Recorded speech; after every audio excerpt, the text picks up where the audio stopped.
anybody have any fun or interesting stuff happen to him this week? Eh, really.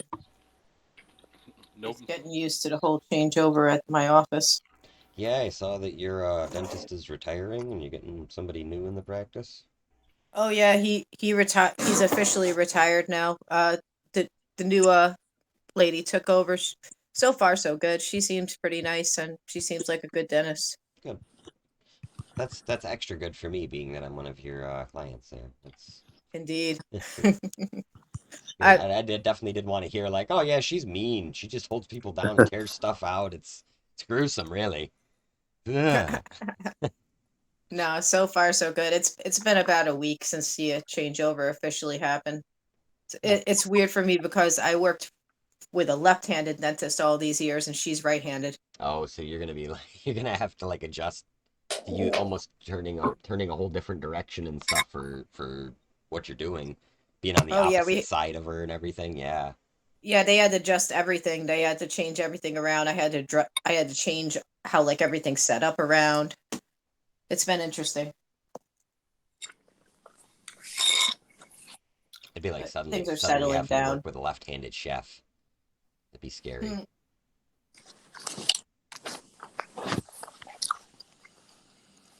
How things going with your job? Good. We had Friday off because of the storm, which apparently is kind of rare, but apparently they just decided that it wasn't worth it for people to be trying to get there. Hmm. Um, but we do have It to was work. pretty nasty. Yeah, we do have to work this upcoming Saturday though, so there's that. That But sucks. uh, it's funny though, because it's like I'll trade it for extra overtime. It's fine with me, because I'll wind up with more overtime that week than I would if I had just worked my regular Friday and then gone about my No week. doubt. So Is it supposed to storm again, or are you just saying Saturday instead of? yeah, like they're having us come in this upcoming Saturday to make up the day Yeah. for production. It's funny. Everything we do is like 6 months ahead there, anyways. Like nothing goes out of the yard until it sits there for 5 or 6 months, I guess. I Yeah. don't know. They I don't worry too much about it. They've had me on a lot of finishing work lately, which is great for me. I'm like, yeah, I'll rub grout on concrete all day. It does not bother me one bit. It's like almost, no, it's like doing arts and crafts. You know what I mean? Like,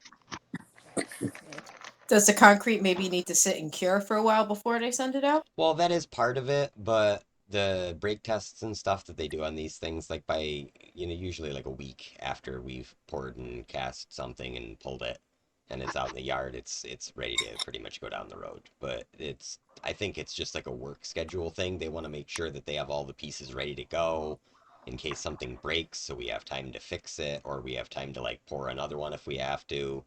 Because like the jobs Gotcha. that we do are kind of massive scale jobs, like road work stuff and bridge work, and so we're pouring like these precast concrete pieces for like bridge work that's got to go up in 6 months, or in a year. Gotcha. Like we just redid one of the bridges by Lock 5, I think it is, in Schuylerville a couple of years ago, and that was like a big deal. And then the other one that they did was Pier 55, Little Island down in New York. Like they built all those concrete piers, like precast them here, and then drove them down to the city, dropped them in the water. Hmm. Shit. Yeah, it's pretty wild stuff. How's Mr. Farah this week? Oh, not too bad. I heard you took a snow day too. Is that what you said? Yep, Got to take them when you can get them. that's right. Let's see. So as I have it in my notes, which is the strange-looking filing cabinet in the back of my brain. Um, last week you guys left off with Umbra having transported you and a few dozen, maybe several dozen even, of these modrons into the plane of Avernus, which is Mhm. known to be the first layer of the nine hells, as they are called, a series of planes that are stacked on top of one another, each containing worse and worse fiends of all sorts, devils, if you will, uh, The nine hells are typically considered to be a lawful realm, although an evil one, where rewards or cruelty is rewarded often from an odd perspective. You see a lot of drawings in temples and things that are warning off of hell that will show these pictures of demons whipping other demons and things like that. Um, you had slept, so you guys all got a long rest. Oh, right. In case you that did real not do quick. that. Uh, and with you still is Umbra and her newfound guardian slash bodyguard, whatever you want to call him, Inamingle. The slightly comical but pretty powerful duo. And the first thing that you all kind of are aware of is that you're not sure what time it is when you awake. You feel as though you've rested, although perhaps not as well as you would have liked. Sleeping on raggedy piles of fingernails are not always comfortable. Tohan, you awake with your scales just shining because of all the fingernails scraping them clean all night.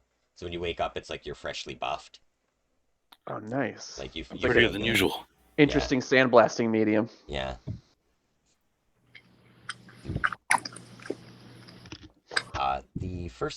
The second thing that you all notice is that there seems to be a strange kind of rumbling going on.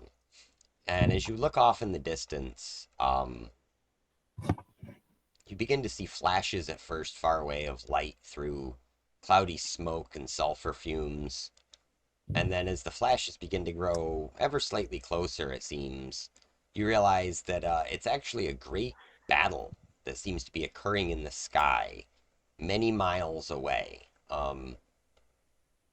From what you can see, it appears that there are legions of devils, rank and file, fighting in a soldierly manner against just the shambling horde of demons.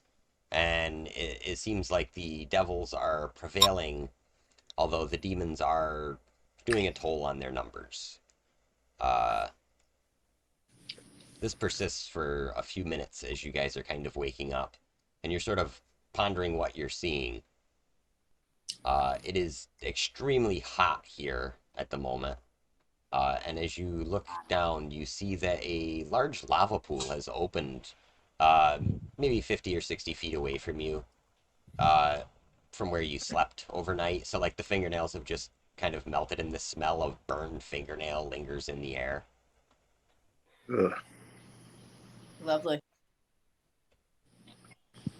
Morning time in hell. We had something brewing to help us search, right? Was Reggie researching something and he needed time or something to that effect, if I remember correctly? Yeah, remind me again, what exactly was Reggie's goal for this?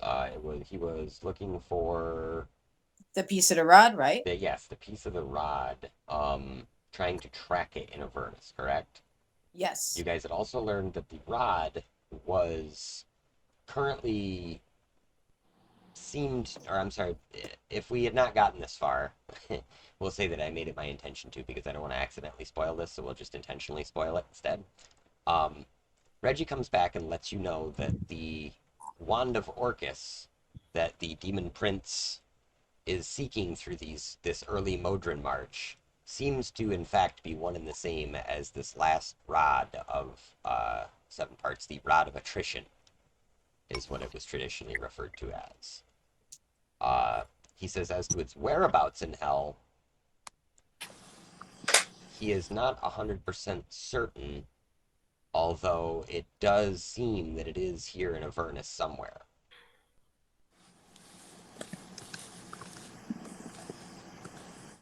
What That's does lucky. Reggie suggest our next step be? Uh, Perhaps you should question the locals a bit, my dear. I'm not too sure. I've never actually been to hell, I don't believe. All right. Always hoped that I'd wind up in the other place. Yeah, Well, you can do. Sorry, go ahead. I was just saying, I'm joining from my computer because my phone's being weird. Okay. I was just gonna say. Actually, I forgot what I was gonna say. Is Intermingle a devil or a demon? Inamingle is a devil. He is a lesser pit fiend called a Yinangalu. I have no idea if I'm pronouncing that right. It's like YGN. I think they just kind of smashed their face on the keyboard when they named their demons in D&D. What should I name this? Whap! Yeah, that works. I don't know. That's good enough. Pretty sure a lot of these come from 4th edition. They must. We'll just blame it on 4th edition, the cursed edition of D&D. Does there appear to be anything around that looks like it could be a dwelling of any sort? Not nearby. Again, there seems to be some sort of a like preternatural darkness that is occurring around you, allowing you to see far off if there is a bright light near that thing. But distance and scope seem to be a little bit garbled and warped. Like even your perspective on what was going on in this battle in the sky, it seemed as though it was maybe close at first, and then you realized that it was far away, and then as it moved, you could kind of judge distance a bit better, but you're still not sure exactly how far off that is. The closest thing to a house or anything that you've seen has actually been the what appears to be the blinking lights of the city in the sky above your head. It's a rather large city, we'll say. We will say that the top of this kind of cavern is, again, maybe a few miles above you. Um, where it was a few miles above you.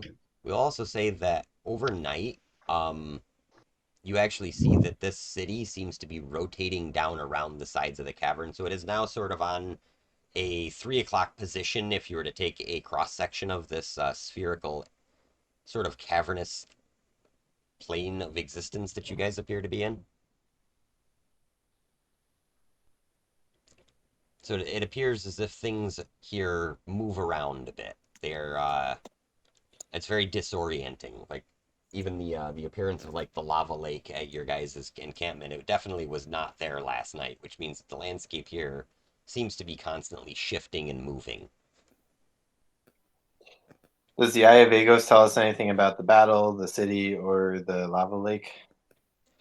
Yes, it as you focus in, it actually does like a little like 2x zoom, then like a 6x zoom, so you can now see a little bit more clearly what's going on in this battle. And in this battle, you specifically see what appears to be a rather angelic looking figure. Non-traditional. She has, rather than white cloudy looking wings, dark black wings, and is wearing iron spiked armor, and she fights with a flaming halberd and a hammer in her other hand. And she fights viciously against these demons. She seems to just be taking revelry, absolute delight in slaying these things. And 1, 2, 5, 10 of these things are falling in front of her. And pretty soon it seems like they have laid waste to this demon pack, and she screams out an order, although she's so far away you can't hear what she says. And the pack of devils begins both running along the ground in the case of some, like the bone devils and the chain devils, and others that can fly are flying along behind her. And they seem to be on an errand of some sort. And as they head off into the distance, the fires and flares of magic stop, and you are left alone again, kind of contemplating what you just saw. Maggie's wondering if this is the Raven Queen lady.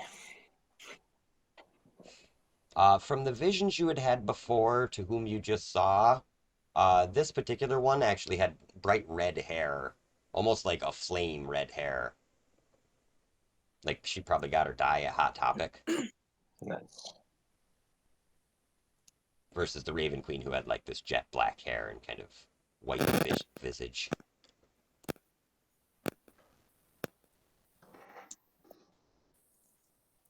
All right, and nothing about this. Manic panic going on. Yeah. Nothing about the city or the lava lake. Say we head toward the city if we got to question the locals. And it's several miles up. It was several miles up. Where you see it now, it actually is approaching the horizon going down, which, if you're tracking the way that it has moved, if it continues to move that way, it should catch up to you in about a half a day or so. Like, this land seems as though it's actually, like, squirming. So if we started walking towards where in the direction it would inadvertently meet us, how long would it take us to get to it? At a Can't we regular walking teleport? pace, yeah, in a regular walking pace would be about a half a day. Yeah, if you ask Umbra about it, she says, "Oh, that place? Yeah, I could probably bring you there." All right, let's do it. As Umbra Sick. is about to open a portal, you hear a rumbling noise, and just on the horizon, a huge machine comes rumbling over the hilltop into your view. This thing is massive. I mean, it looks like a small city on wheels, or like a small town on wheels, at least. And surrounding it are at least 30 to 35 of these kind of crazy looking machines that have two wheels and handlebars sticking up, and they're loud as hell. Just, I mean, picture a bunch of Harley Davidsons, essentially. Except for like tricked out Mad Max style. They've got the ape hangers and the sissy bar on the back with like a machine gun nest. Yeah, good stuff. And as this crowd kind of comes rumbling into your view, sorry, this map is rather big. Um, it screeches to a halt, kicking up sand, gravel, fingernails, and you're showered in kind of this tidal wave of disgusting hell dirt. And out of the top of this massive war machine pops up a kind of elderly woman with dark hair. And Maggie, as the Eye of Ego zooms in on her, a readout appears above her head, and it says, Mad Maggie, What? Night Hag. She yells down to you, well, what in the hell are you looking around for? Are you coming with me or not? Are you Mad Maggie? Course I am. Who else would I be? I'm Maggie of Our Lady Hestia. Huh. Are you guys related? That's what I'm wondering. Everyone. Could be. You don't sound the same. Umbra looks up at the woman and says, ooh, I think I like her. Maggie says, "Where are you going?" Headed back to Fort Knucklebones. Are you the new recruits that Zariel sent me? That's right. Recruits for what? Boy, they're not putting them through boot camp like they used to. Ah, for my riders, the Knucklebones, me hell riders. No, usually I get red caps, but you look like fey creatures, aren't you? Does that mean I get one of those things? Well, yes, that's the idea. Yeah, I You want clearly aren't the people that I'm looking for. Anyways, what brings you to these parts of Avernus? You're going to Fort Knucklebones? Is that city over there? Nay, that's a new arrival. See those every once in a while down here, but it's been a bit. Where's Fort Knucklebones? Oh, just over the horizon, dear. We're just about there. We just swung in, thought maybe you'd gotten lost. The floating city. Hey guys, whisper, whisper. Don't we want those bikes?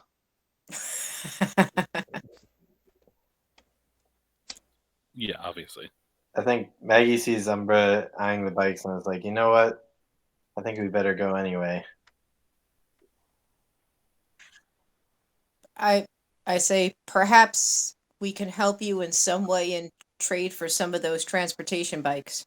Yeah, I'm like, oh wait, Fort Knucklebone? Oh, I thought you said Chucklebone. Yeah, no, totally. That's where we're going. She sort of looks down, smiles. Well, come on then. I'll have the red caps pick you up. A dozen or so of these kind of short, squat, gnomish-looking creatures. They're somewhere between a cross between a gnome and a goblin. Um, they come cruising out on these massive, you know, motorcycles, for lack of a better term, and they pick you up and return you into the rear bay of this massive war machine. It literally opens up like a cargo jet, and they drive up in roaring pipes. It's loud as hell. There's people working on stuff in there. It's just wrenches turning, shit going on everywhere. There's like a guy that's caught in a hydraulic press, and a couple of guys are laughing at him. You get in, and they direct you up this set of stairs and up a ladder. And there you are met by Maggie herself. And upon closer inspection, she is not just an old woman. Fits the definition of night hag. That is, she is gaunt down to the bone. She just looks like paper thin skin hanging over bones. You can almost see her skull through her skin. Her eyes are just pure bloodshot, with no real color left to them. They're just these bloodshot white eyes. She doesn't have a single tooth in her head. There's just these black gums when she speaks. She says, well, welcome to Fort Knucklebones. And you begin to crest over the hill as you're riding in this massive rumbling war machine, and you arrive on scene. As you guys roll in, there's like cheering red caps, but like their cheering is like, yay! And then they go back to what they were doing. A few odd-looking bird folk with dark feathers. You think they might even be Kenku, similar to the ones you encountered in Waterdeep, what seems like many days ago now. They're around a fire as you pull in. As you arrive at the fort, you can kind of look, and you see that it is a fortified compound that sits atop a low plateau that rises out of a crater-pocked landscape. At the center of the compound is a hill of rust-colored stone that resembles a hand clawing out of the ground. Yeah, kinda. With gaps between the fingers. A jagged wall made of rock, bones, and metal debris surrounds the hand-shaped hill. Other highlights visible from this distance include a gatehouse atop which stands a half-dozen small figures on watch. When you arrive at the gates, they are closed. Let's see if I can move everybody kind of over here without everything going to hell. Going to hell. Wait. At least not any deeper in hell. That's what I was afraid it was going to do. Sometimes it likes to, likes to struggle with. It's a little paratrooper style. They do. They need little parachutes. Yeah, that would be Yeah. awesome. Drop us in.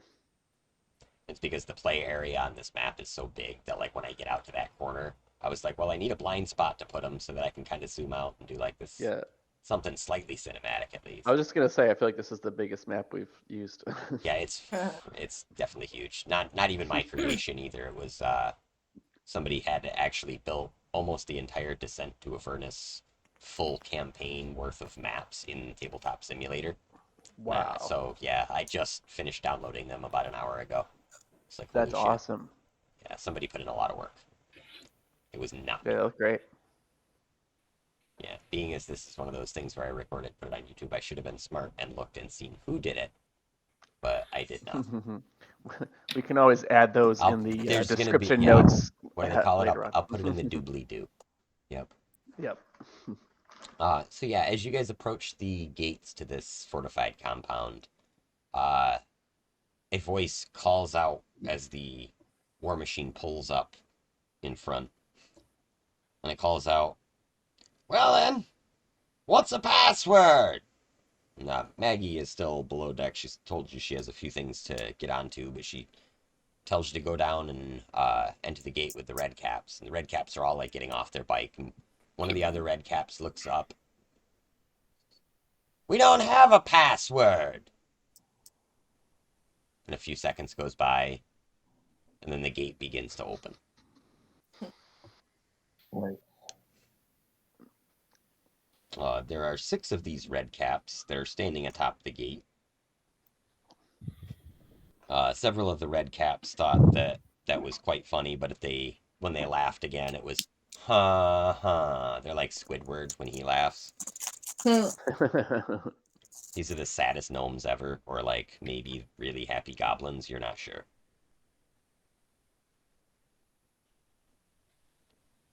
So the area enclosed by the rampart is littered with trash and mechanical parts, some put together in a way that resemble a vehicle. There are ramshackle structures built from the same junk as the outer wall that provide some shelter to the creatures that reside here. A platoon of small fey creatures mills about, all looking like feral gnomes. Several of them sport tall red caps, some of which drip with vile ichor. A pair of kenku, those bird-like creatures, examine one of the strange vehicles, chattering to each other in high-pitched squawks. These kenku carry an assortment of strange tools. When they see you, they turn and stare in wonder. One of them waves in your direction as if telling you to remain where you are. What a deal. Patience is a virtue. Can't keep the boss waiting. Rah! He runs off into one of the trash structures. Moments later he returns, leading a tall creature wearing a long, tattered shift covered in mud, blood, mold, and worse. The hag's eyes seem to move independently of each other as she approaches, her straggly brown hair hanging in front of them. Resting on each shoulder are red-eyed ravens that scrutinize your group. Behind her, a hulking creature built of disparate, fiendish parts, trudges, moaning and hopping as it walks. Then both of the hag's eyes focus keenly on your group, and on Umbra specifically. My goodness, the hag croaks, spittle dripping from her mouth. Where did you find such a treasure? Meanwhile, Mad Maggie hops down from from her vehicle, and she says, "Begone, mother!" And her elderly mother goes, "Rah!" And so a bunch of drool falls out of her mouth. She begins to wander off. So you are now standing with Mad Maggie in the gateway here, kind of looking around. And some of us should pre-read our box text better.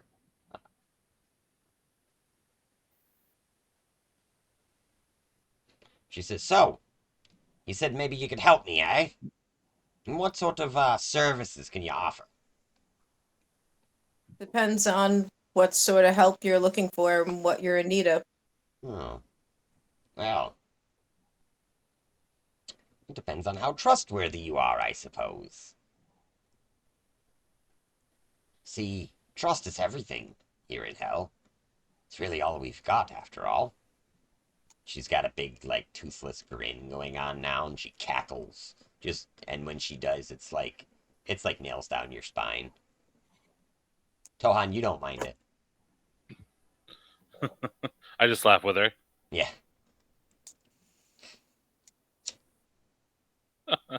Like, I don't know what's going on, but I'm just laughing because someone else is. Maggie says, We are laughing. Maggie says, my lady is goddess of the hearth, and such a nice hearth as yours, of course, we would not betray. She looks and she says, "Perhaps you wouldn't." "No, I don't think the lizard would either. He seems... well, yes. Shiny. Yes, dear, shiny. Yes. But the other two never did trust an Alofiend." And she looks right at you, Venadia. Especially Moi? not one that carries a child about such as this. It's no place for a young'un. Hell. Why would you bring her here? She looks at Umbra. Umbra's like, "Hi, I'm Umbra." Sticks her hand out like she wants to shake the lady's hand. She says, "Yes, you are, aren't you, dear? And who's your friend there? big handsome fellow he is. And Oh, I'm Inamingo Gohan.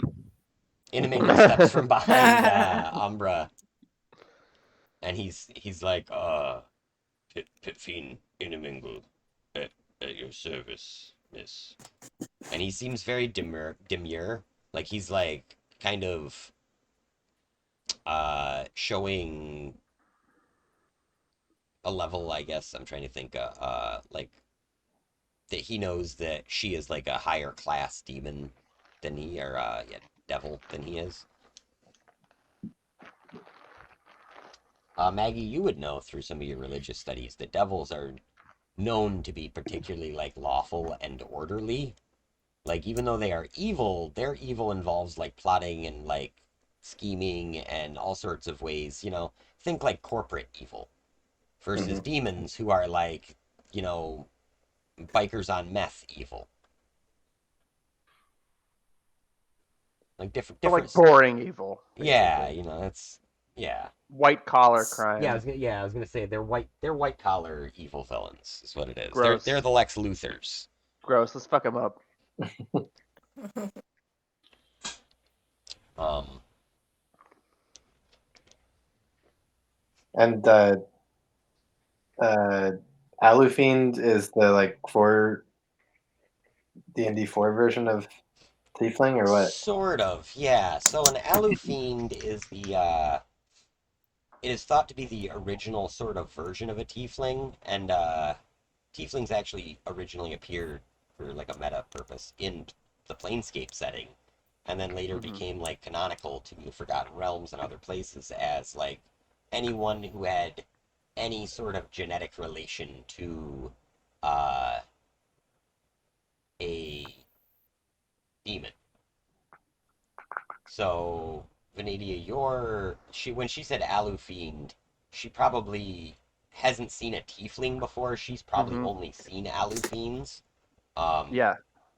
So she sees you and she just assumes that you are some sort of a human descendant of a devil.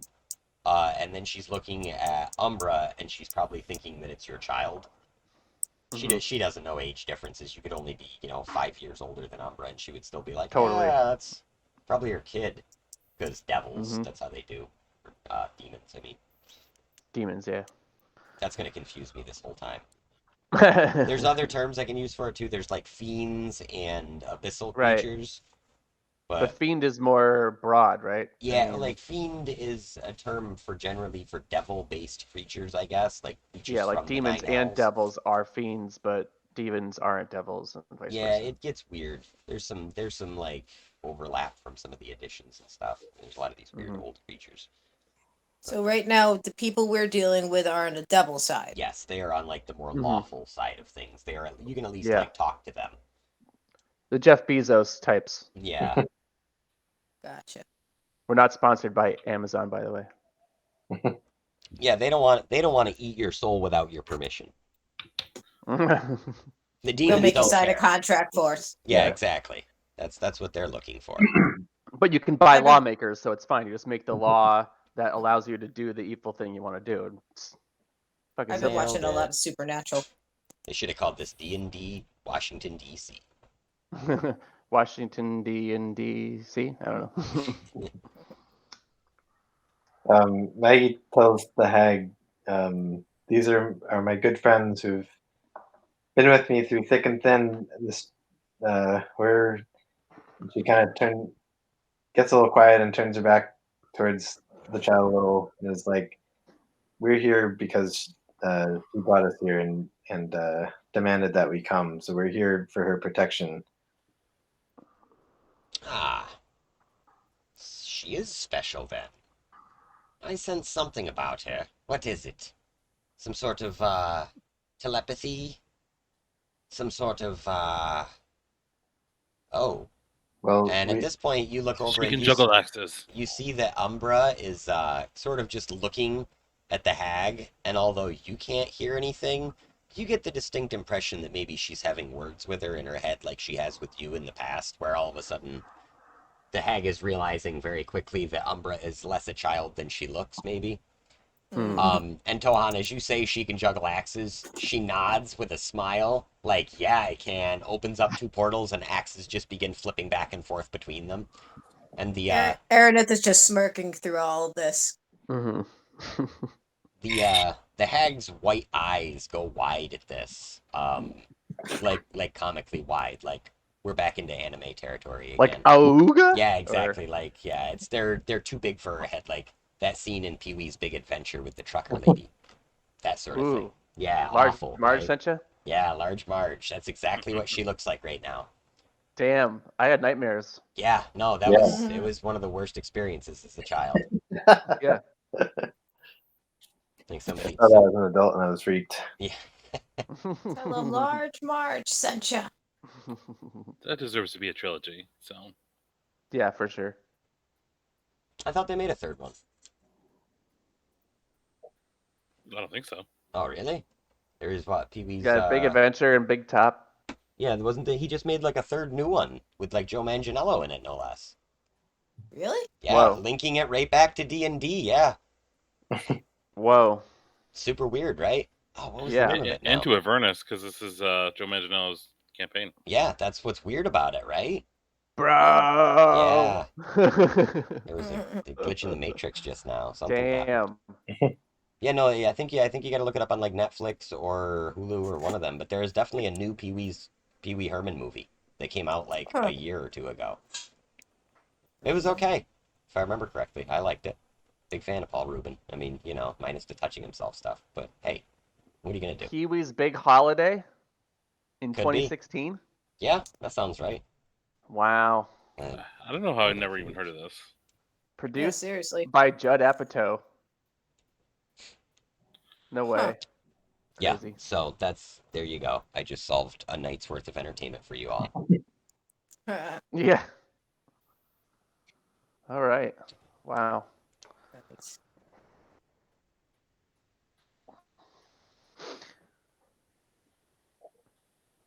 Well, where were we? Now everybody's Yeah, watching the should we- movie in like a sidebar. There's a watch party going on.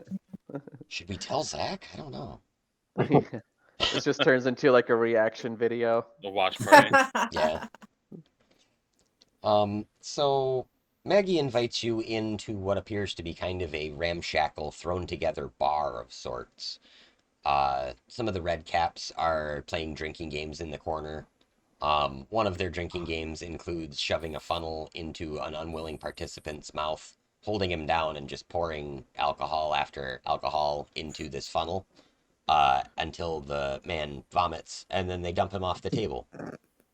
Then they laugh. Oh my god, awesome. Guys, going to a bar when we got to hell is exactly what I hoped was going to happen. I'm like, Are they what is the hazing? bar scene in hell? I have to know. Are they pledging the new member? Is the Star Wars band playing?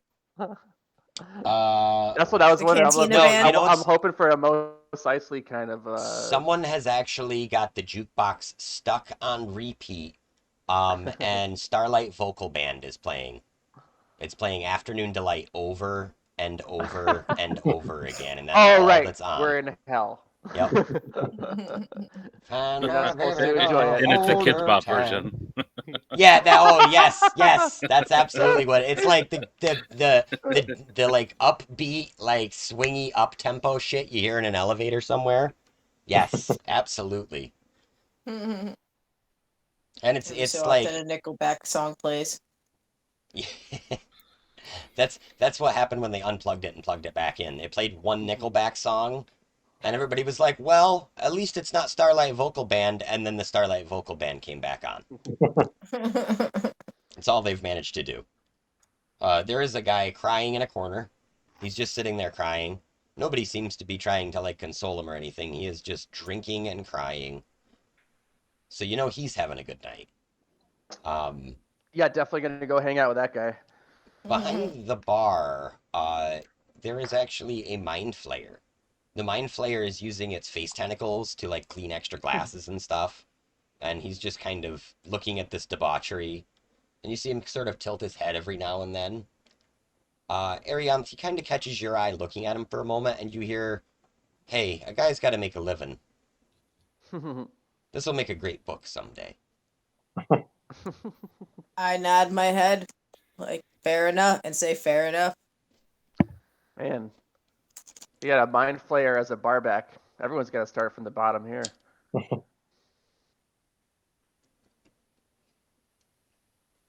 Maggie sits down with you, and she says, "So, you say that the young one brought you here?" And Umbra's like, "That's right, I did. I figured I'm, you know, old enough to go around now. I can go see things. I mean, after all, my mom was from the abyss, so I figure that's just as bad as hell." And Maggie kind of nods slowly when she says that her mom was from the abyss, and she says, "That explains it. And your father, dear, where was he from?" "Oh, he's one of the harmonium guards in Sigil." She says, "A harmonium guard. Odd. So you're a planeswalker then?"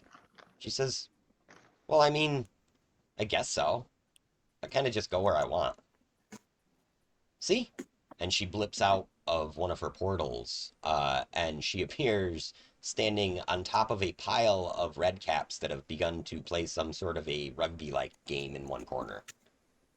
And she's just standing on top of this pile, and she's like, "I think this means I win, yeah!" And then starts juggling axes. Aaron at this point just bursts out laughing. She just finds Umbra so amusing. She loves that girl.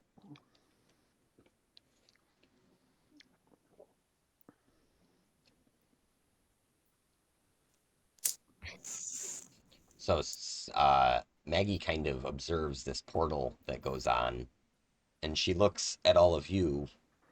She's like, "So,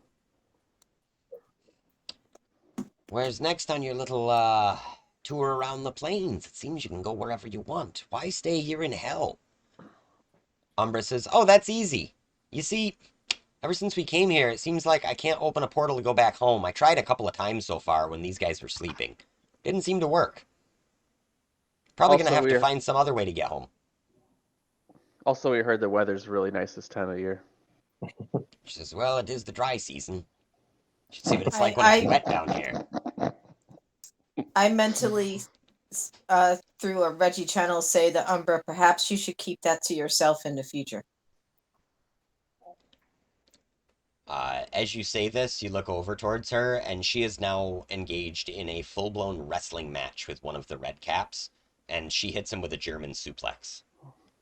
Like a full-blown, like, baby Brock Lesnar suplexes this guy and launches him across the bar. And she's like, "Huh, what'd you say?"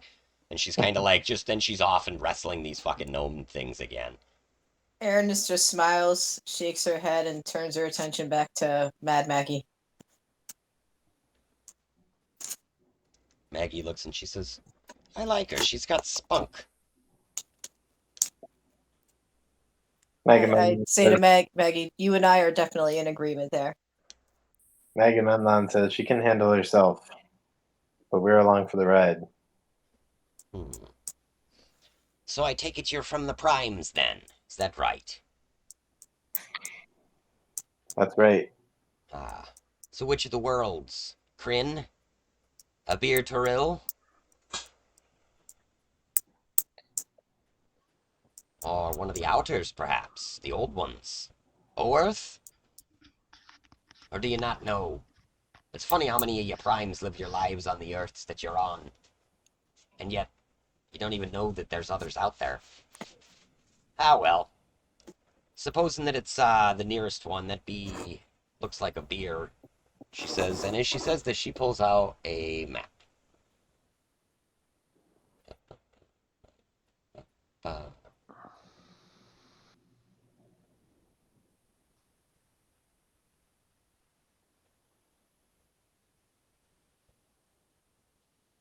Swap back to the fort.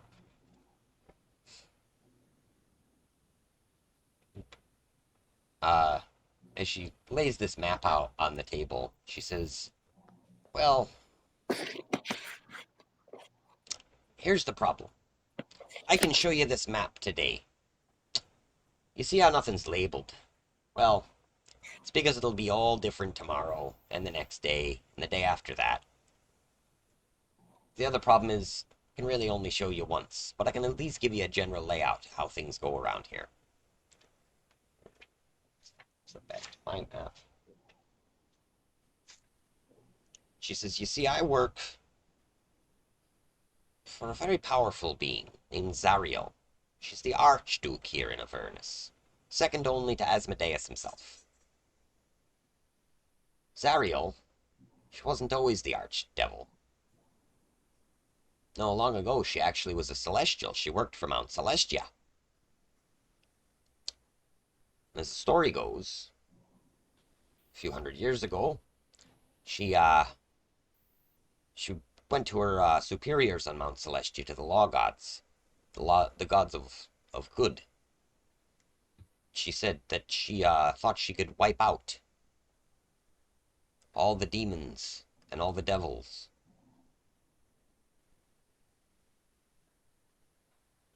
Well, they told her no. Against their wishes, she found her way to Avernus with a small group called the Hell Riders of El Terrell. Any of you heard of them? Go ahead and everybody make me a history check to see if anybody has heard of the Hell Riders of El Terrell.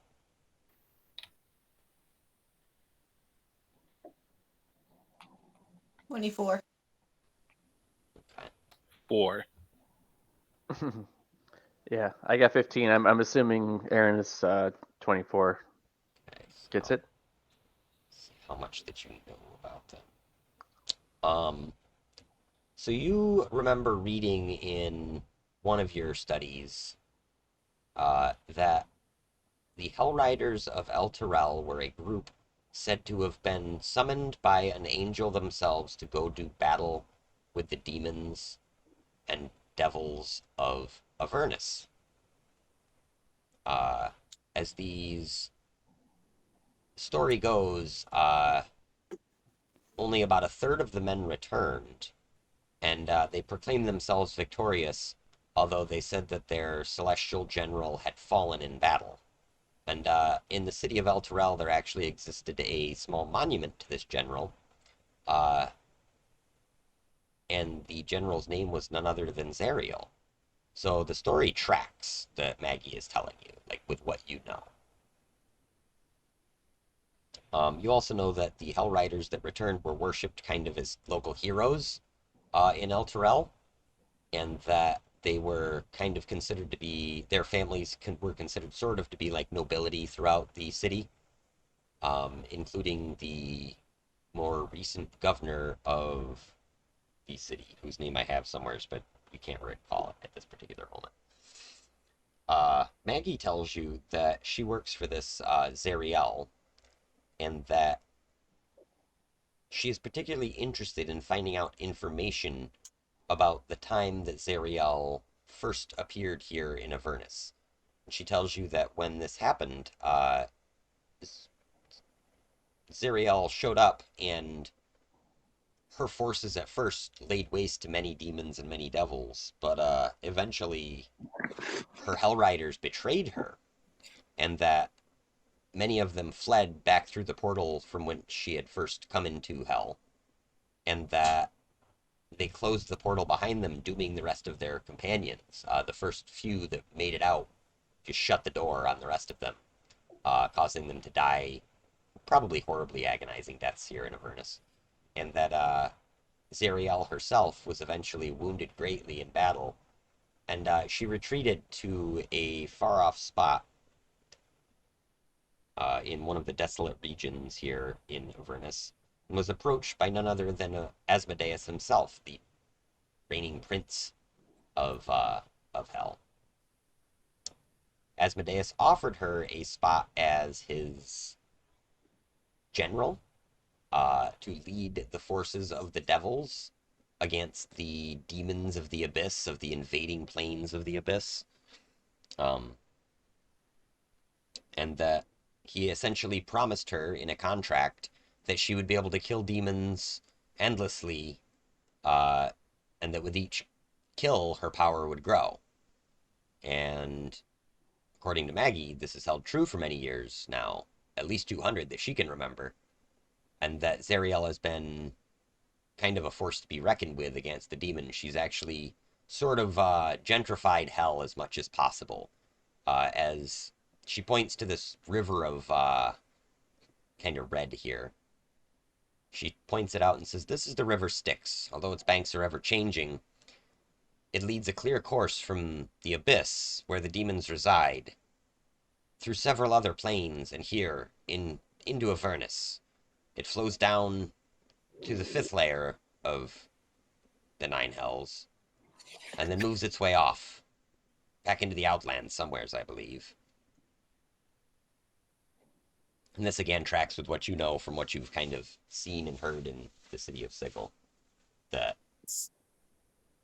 there are ways between planes that aren't quite as simple as someone just going and opening a door.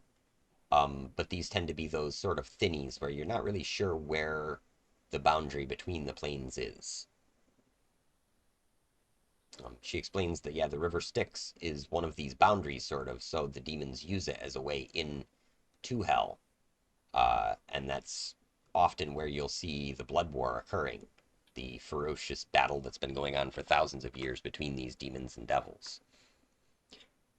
The guy we're racing to find the rod piece before, he's a demon, right?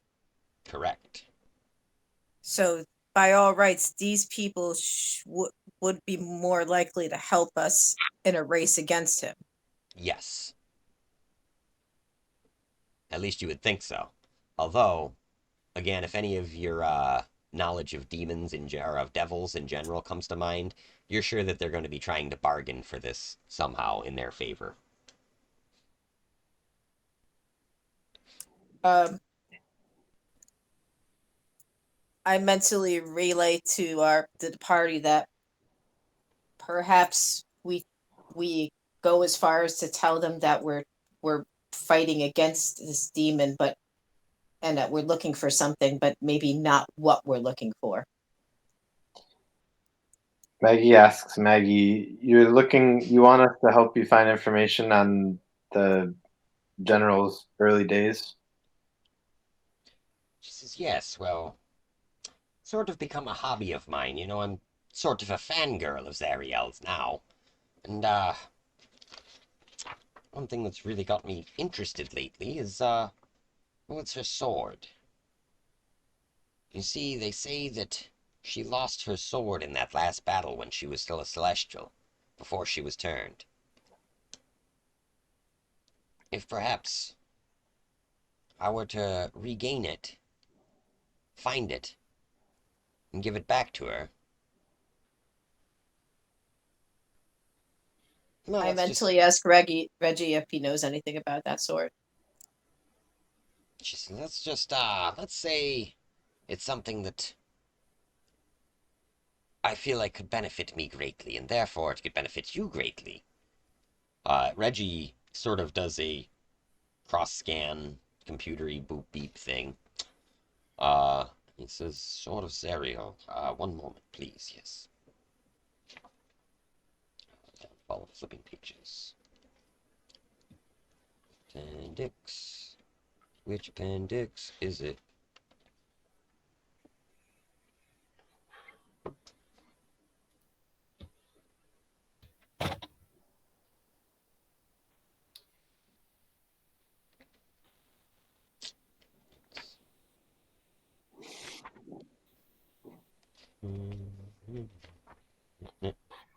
Ah. So he pulls up what essentially relays to you as like a little stat file, and it says Sword of Zariel, weapon, longsword, artifact, requires attunement by creature the sword deems worthy. This longsword belonged to the ancient Zariel before her fall from grace. Fashioned from celestial steel, it gives off a faint glow and hum. The weapon chooses who can attune to it and who can't. It desires a wielder who embodies bravery and heroism. Yeah. This weapon can provide you with the following traits: angelic language, celestial resistance, divine presence, feathered wings, and true sight.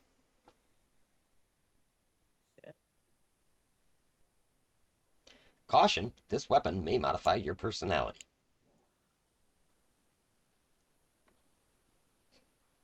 It goes on to list several other traits that this weapon has, including Holy Light, random properties, and that's all it says is random properties, Searing Radiance, Sentience, Truth Seer,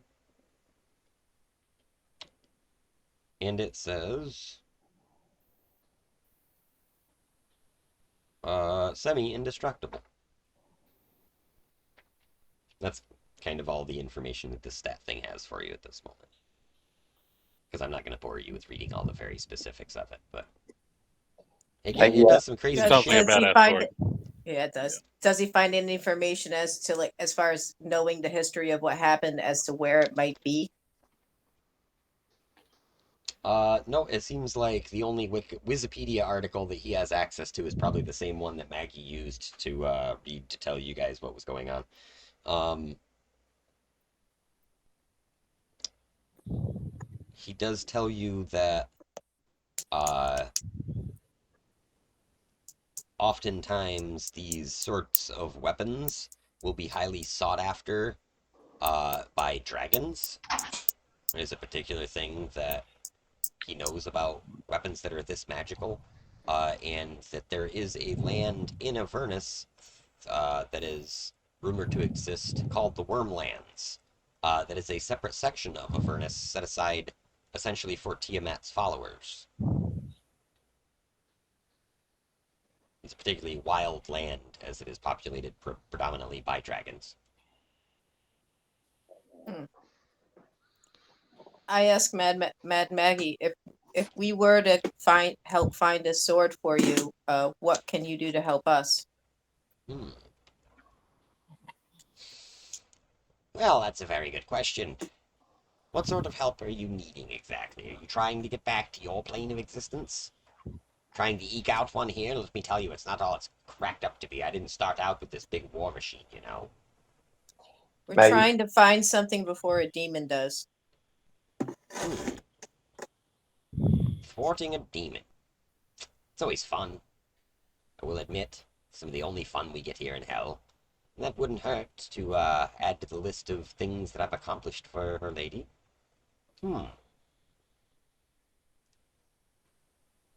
What can I do to help you thwart this demon?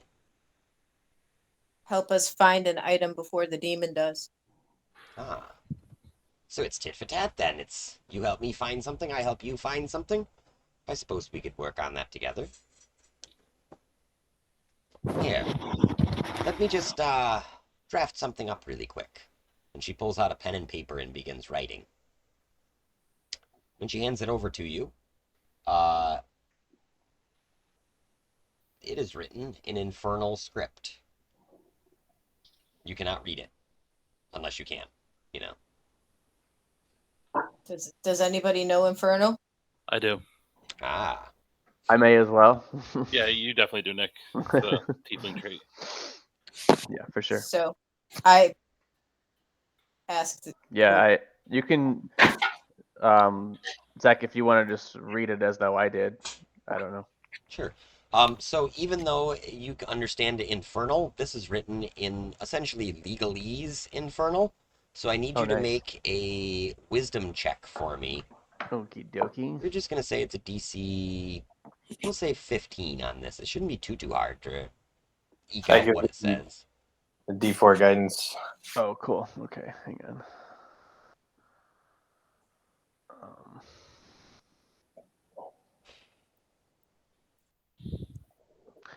But okay, so what do you want me to roll? A wisdom saving throw, or do you want me to roll No, like just insight, or a Yeah. skill check. yeah, do Or- a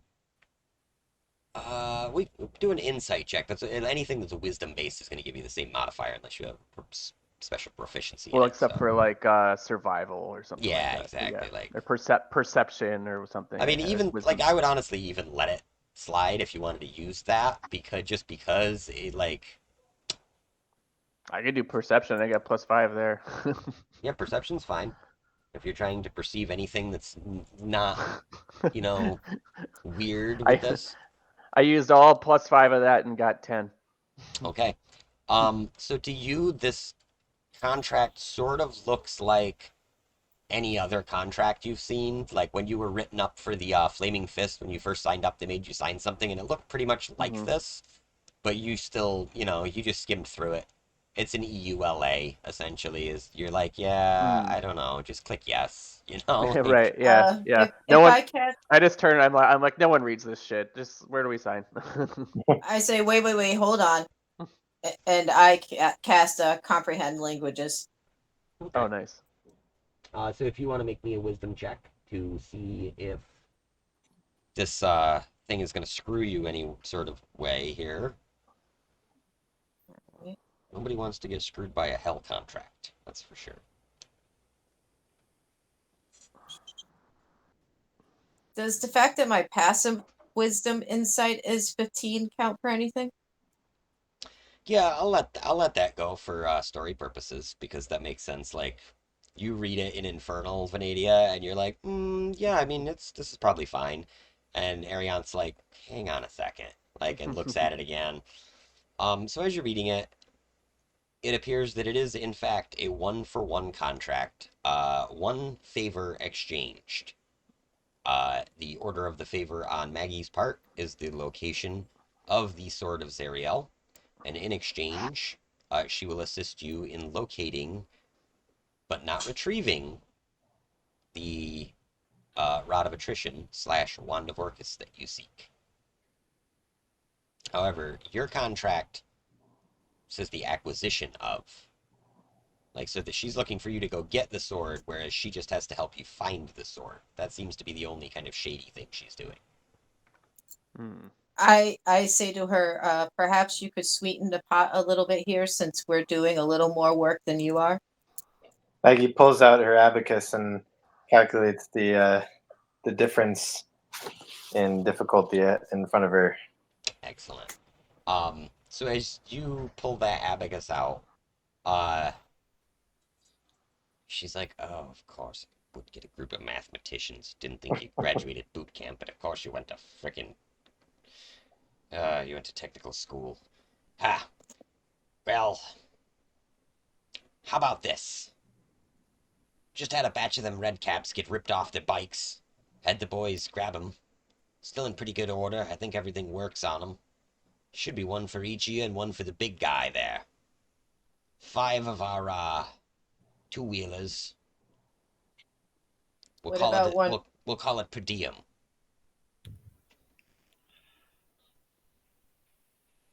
If you can add in a way out of here at the end, you have a deal. Exit from Avernus is no small feat. Should raise your price a bit. What else could you offer me? Do you need anything mended or any earth moves? Any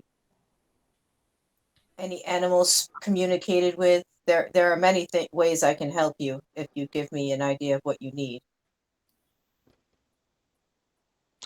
Nothing else I can think of right now, dearie.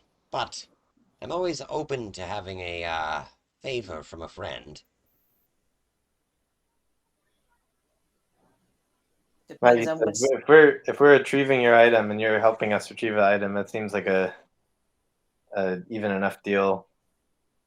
But I was also Flex the little abacus. She's like, there's 1, 2, 3, 4, 5, 6 of us, and one of you. So with 6 people's help, seems plenty sufficient for one person's help in return. I was Uh, also trying to bargain for a portal back out. Right. all right. That's what.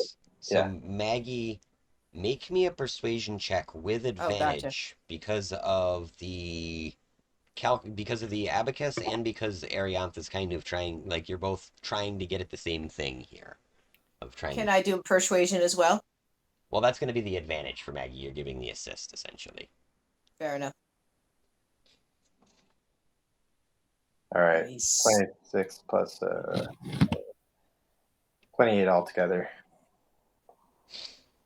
Uh, so she looks as though she's considering it for a moment. You almost think she's going to say no, but then she looks over and she sees that Umbra is literally holding one of the red caps up by the scruff of his neck, and she's punching him in the stomach, and say, "That'll teach you. Don't ever do that again." And then she chucks the guy, and she looks back and she starts just guffawing, just laughing like this donkey bray that she's wailing out. She's all right. You drive a hard bargain, but you've got yourself a deal. I'll help you find your item. You help me get mine. You can have 5 of me bikes, and we'll find your way out of here. I nod my head in acceptance. Hey, to be clear, those bikes are rentals. I got Fair to get enough. them back at the end of the trip. Fair enough. She says, so, I don't have a lot of information about where this sword could be, but, Shuket and Clonk might know something. And, almost as if they had heard their names, the two walk in the front door of the inn. 2 of the, Kenkus that you had seen before. One wields a long, dark spear with a kind of a pike hook thing on the end of it, and the other seems to be carrying a large hammer with him. They walk in both squawking and kind of flapping. And though they don't approach the table right away, they do go to the bar and sit down. The Mind Flayer slides them a couple of drinks. Goes Oh back. yeah, what are people drinking here? Do you ask that aloud? Sure. Yeah, actually. Maggie looks up and says, "Dog piss mostly." That's the first bar Maggie has not been interested in getting a drink in. Is it fermented at all or anything, or no? Either gets you drunk or gives you liver poisoning. It's about the same though. Hmm. Packs a hell of a Pass. bite. I'll pass on the piss. So if you ever happen to come across the wondrous bazaar that's down here, it's interesting. There's a few things there to drink that are quite good. Place is a bit of an odd bird though. You never really know where it's going to turn up. Yes. Aaron looks up in interest at that. Yes. Where have you know? Is there anywhere you know that it isn't, or any leads that you have? Well, it isn't ever where you're looking for it. That's the problem. Hmm. At this point, 4 more of these little red cap creatures bust through the door, brawling. However, these ones, something slightly different about them. These particular ones don't seem to be paying any attention to anything around them. At least the other ones were like aware of their surroundings. These ones almost seem rabid, and they are literally, as they come in the door, they're biting each other, they're punching, they're kicking. They immediately latch on to Inimingle's legs, similar to what Umbra did at first, but they're really biting at him and stuff. One grabs a red cap and begins attacking him, chewing his face. These things look like they're on bath salts. It's no good. And she says, "Ah, God, the madcaps have gotten loose. Boys, put an end to them." And at that, all of the red caps that were kind of tussling with Umbra get up and sprint quite orderly, surprisingly. And they begin, like, in a very, like, kind of almost police-like fashion. They put down these crazy versions of themselves. They drag them out the door. Now the place is almost empty. Umbra looks disappointed. She's like, "Oh." Goes and sits down. He says, "Hey, Umbra, I got you on those bikes. Me? Really? I don't see why not." Awesome. How do I drive it? Well, maybe our Kenku friends can give us some guidance on that and where we're going.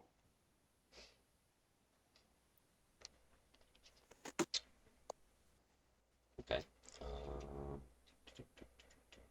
Yeah, we kind of gotta get these hogs on the road, you know.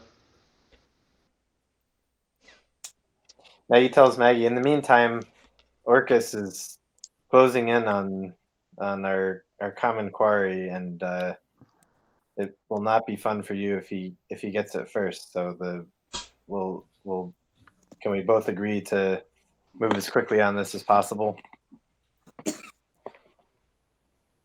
Yes, of course. Deal settled soon is a deal settled well. Alright, skimming. The part where it says what they. Um,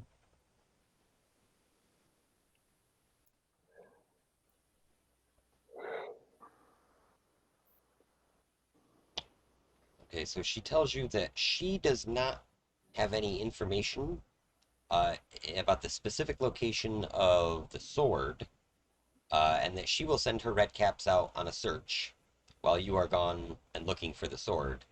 She does, however, know of someone that may be able to tell you about it.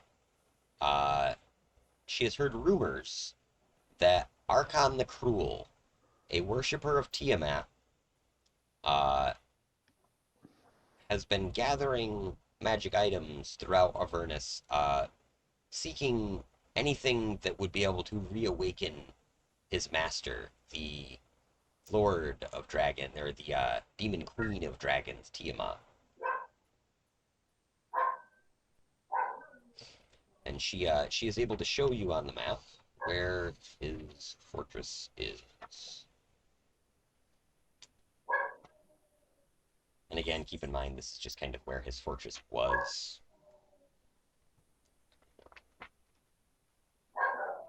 She also tells you that the city that you had seen, um, she believes that that is actually a city from your plane of existence. She says that she believes that the name of the city is something like El Terrell. Uh, Venadia, as a longtime resident of Baldur's Gate, you would know the city of El Terrell as a neighboring border town. It is a town of maybe 25 to 3,500 people. Small castle and like reasonable sized town for the realm that you live in, but nothing as large as Baldur's Gate even. And Baldur's Gate's not particularly huge as far as cities go. Mm-hmm. And so when you hear this, you're actually kind of taken aback a bit, because like you are distinctly aware that if it is one and the same, then that Mm-hmm. means that there may be people that you actually know in that Right. city. You know that your parents had on occasion traveled to El Terrell to sell goods from their smithy shop when Mm-hmm. sales were slow in Baldur's Gate, for example. So yeah, she shows you on the map, and wish I could find the fucking map in the book. It has the locations on it. But I flipped past it. Once that page is sticky. Crazy notes. Oh, what is it? Okay, so in the top left corner of our map here, there's a small outcropping, and she shows you it's up here. And we will say, for our purposes, that you guys started somewhere's down here in the middle, this big open area. Mm-hmm. So can Umbra pop us open a portal that we can drive our little bikes through, or Um, Umbra tells you that she is having serious trouble with her portals beyond anything local right now. Like, she can manage to pop herself anywheres within sight, but as far as any sort of cross dimension travel or cross planar travel, she's not able to open a plane going anywhere else.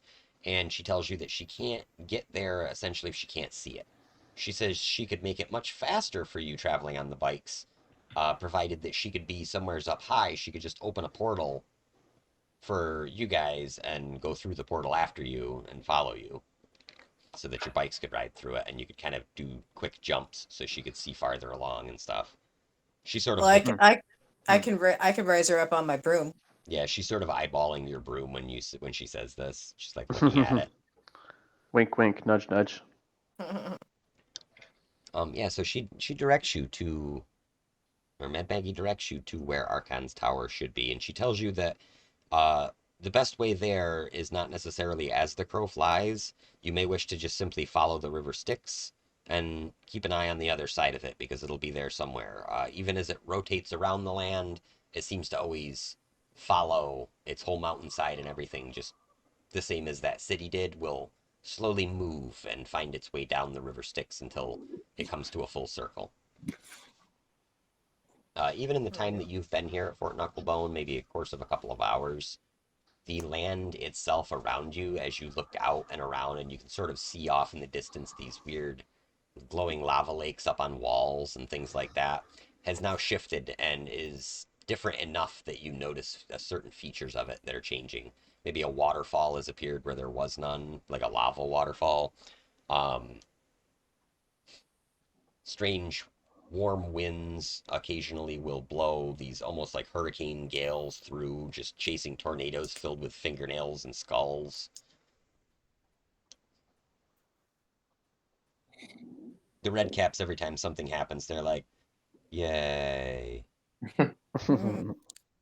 I asked Mad Maggie if she would be willing to have her compatriots keep an eye out for this demon that we're racing against and try to delay him if possible. Uh, she says yes. Since they don't like demons anyway. She says yes, any hindrance to a demon is something that'll gain me favor with Zariel, so of course. Orcus, however, is quite a powerful being. Last I knew he was dead, but if what you say is true, it seems as though he's found a way to try to bring himself back. Keeping the wand from him and giving it to you seems to serve me twofold, doesn't it? She sort of smiles. That's I a nod good. my head in agreement. I can. Maggie tells her I can check in with you later through the power of my lady's communications technologies. She says, be Oh, forewarned. Most of those ways that you communicate with each other on the Prime, very susceptible down here. You've got to be careful. People are always listening. Sometimes people you don't want to hear things will hear things. And she sort of is indicating to you that the use of sending stones or message spells may in fact be infiltrated by some of these forces here in Hell. Maggie asks, "Is there a safe way that I can cast a sending spell to you without being intercepted?" There's a few trinkets out there that may be able to block prying eyes. She tells you about a ring. I believe it's called a ring of true mind or something like that. There's a ring that she explains to you that may be available. I asked, is this something that might be available at this bazaar if we come across it? She says yes. They've a tendency to keep at least one in stock there. They are quite rare though, and well, the only time that anyone ever gives one up is when they're turned into one of these. And she holds out this small coin. And on the coin, it's actually kind of looks like glass, but as you look closer at it, the reflection, it sort of looks like there's almost a creature or a face or something that sort of comes at the surface of the glass and then folds back. Did you ever see the movie 13 Ghosts? Sort of happens like that. But it's all in this coin. And she says it's a soul coin. You'll need at least a few of them to get yourself to where you're going. You see, our two-wheelers down there run on them, same as this guy here. And she reaches over to the little coin-operated jukebox thing on the side of the table, and she puts a coin in, and she wails on the thing on the side of it, and you hear the clunk clunk as the coin falls in, and the jukebox suddenly changes, and when it does, it changes to Panama by Eddie Van Halen. Oh my god, yes. But it's just stuck on the part that goes Panama, bah, bah, bah, bah, Panama, and that's it, over and over and over. And she's like, she kind of For at shrugs. least 5 minutes, I'm like banging on the table along with it. Yeah, everybody, the any of the red caps that have come into the bar since then, and there's like a steady flux of these guys in and out. Any of the new ones that have come in are immediately like rocking out to it for just a second, but then it's like they have a couple of drinks, and as this is going on, now it's like 15 minutes long of this, and you're like, okay, yeah, it's getting old. And then another 10 minutes goes on, and then you're back into it again. Like, yeah, all right. And he's still got it. So we need fuel for the bikes. Yeah, she offers each of you two of these coins per bike, I guess. So she's offered you guys 5 bikes total. I don't know how you guys want to mess with that, but so Well, she'll I'll use my broom she'll give you since I 10. gotta keep Umbra up anyway. Okay, she'll give you 10 coins, and she will tell you that each coin will allow your bikes to run for around 1 day or so, as you would be used to it. So like, around 24 hours or so of Earth time, realm time, whatever. Um,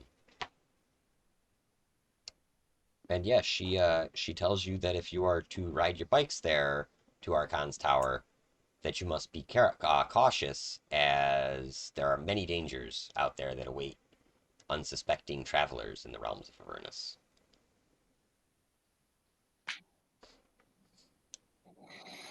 Is there anything else you guys want to do here before you try and take off for this place? Was she saying that there's some way to cast the sending spell without getting intercepted? She told you that there was a magical ring, and No. it's. In order to get it, we'd have to have those coins to buy it. Is that what you're saying? Well, no, she was just saying it's very rare, and Oh, that it's the only place We'd have she's to ever come seen him across. was that bazaar. Yeah. yeah. Okay. Yeah, maybe easier to get roaring. Yeah, Yeah, Avernus is Venadia's pretty like, amped to go. let's come on, let's crank these hogs, guys. All right. And then kind of clears her throat nervously. And Aranith motions to Umbra to come sit on the broom with her. What's Umbra the is like thrilled. She's like, eek, and just goes running over and like jumps onto the broom, and she's grabbed on all tight, like looking at what's you. the how fast do these things go? Like fucking souped up motorcycle fast. I don't know, pretty fast. I jump on mine and I say I'm about to find out, and I just crank it. Nice. We might need to get Arian's broom crank too. Well, I have 50 feet per turn. Zach, how do I feel when I sit on this thing? Is it comfortable? Is it like, do I feel like stoked when I get on it, or am I kind of like, ugh, yeeks, what is this? So it is it's very large. Like it's so large that it's really comical to see the gnomes riding it. Like you actually have to when you get to this thing, you actually have to unhook like a set of wooden blocks that they have strapped onto the throttle Uh-huh. so that they can, or onto the shifter so that they can reach it. And like the thing operates pretty non-intuitively, we'll say. As soon as I find This Kenku's going to show us how to operate them. Yeah, they'll give you a crash course, kind of. Literally. I think Venadia's on one right now. Let's see. So they tell you that these are called the Devil's Ride, because that's predominantly what rides them. So that's why they're so large, is because these are more for someone Inamingle size. And Inamingle stands like 8 foot something tall. He sits pretty comfortably on this thing, although it does, it still looks like a big bike. When you guys sit on these, you like maybe you only took like 3 of the pegs off from the shifter, and there's a few adjustments to be made, but they get you on your way. Let's see. They show you that the soul coins that Mad Maggie gave you do in fact fit into a specific slot on the bike. And once you are ready to put this coin in, and you do so, you hear this wailing scream come from this coin, as whatever creature's soul was bound inside of it is permanently destroyed. Oh shit. Um, so when this happens, uh, there's a feeling that this is not a good act, destroying a mortal soul.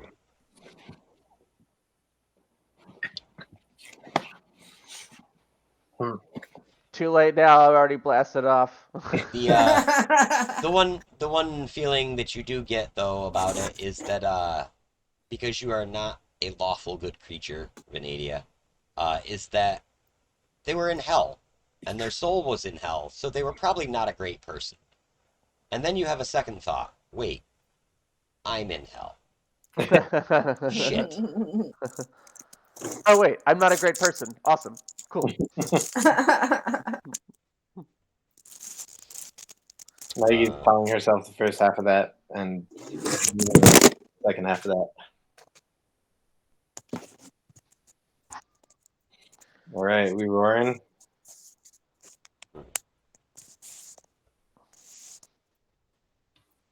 Yeah, I'm ready. okay. The last thing that the Kenku tell you is that if you are able to slay any demons, to be sure to gather the ichor in your gas jug, and it is literally like an old jerry can strapped on the back of each of these bikes. They tell you that by adding demon ichor to the fuel, and they show you a little spout for the fuel tank, that it will actually increase the vehicle's speed by some large amount. And there are some cool things that these can do, but I'll get to that as you guys are traveling. Um, so as you guys are flying, you are kind of able to outpace Arianth on the broom a bit, even though with a dash action she can travel 100 foot per round. You time that out to a minute. That's like 600 foot, right? I In a minute. mean, I think we should just lock in formation, right? I was kind of picturing Or Umbra. like a convoy. I figured Umbra was probably like popping them ahead every time they got a little behind.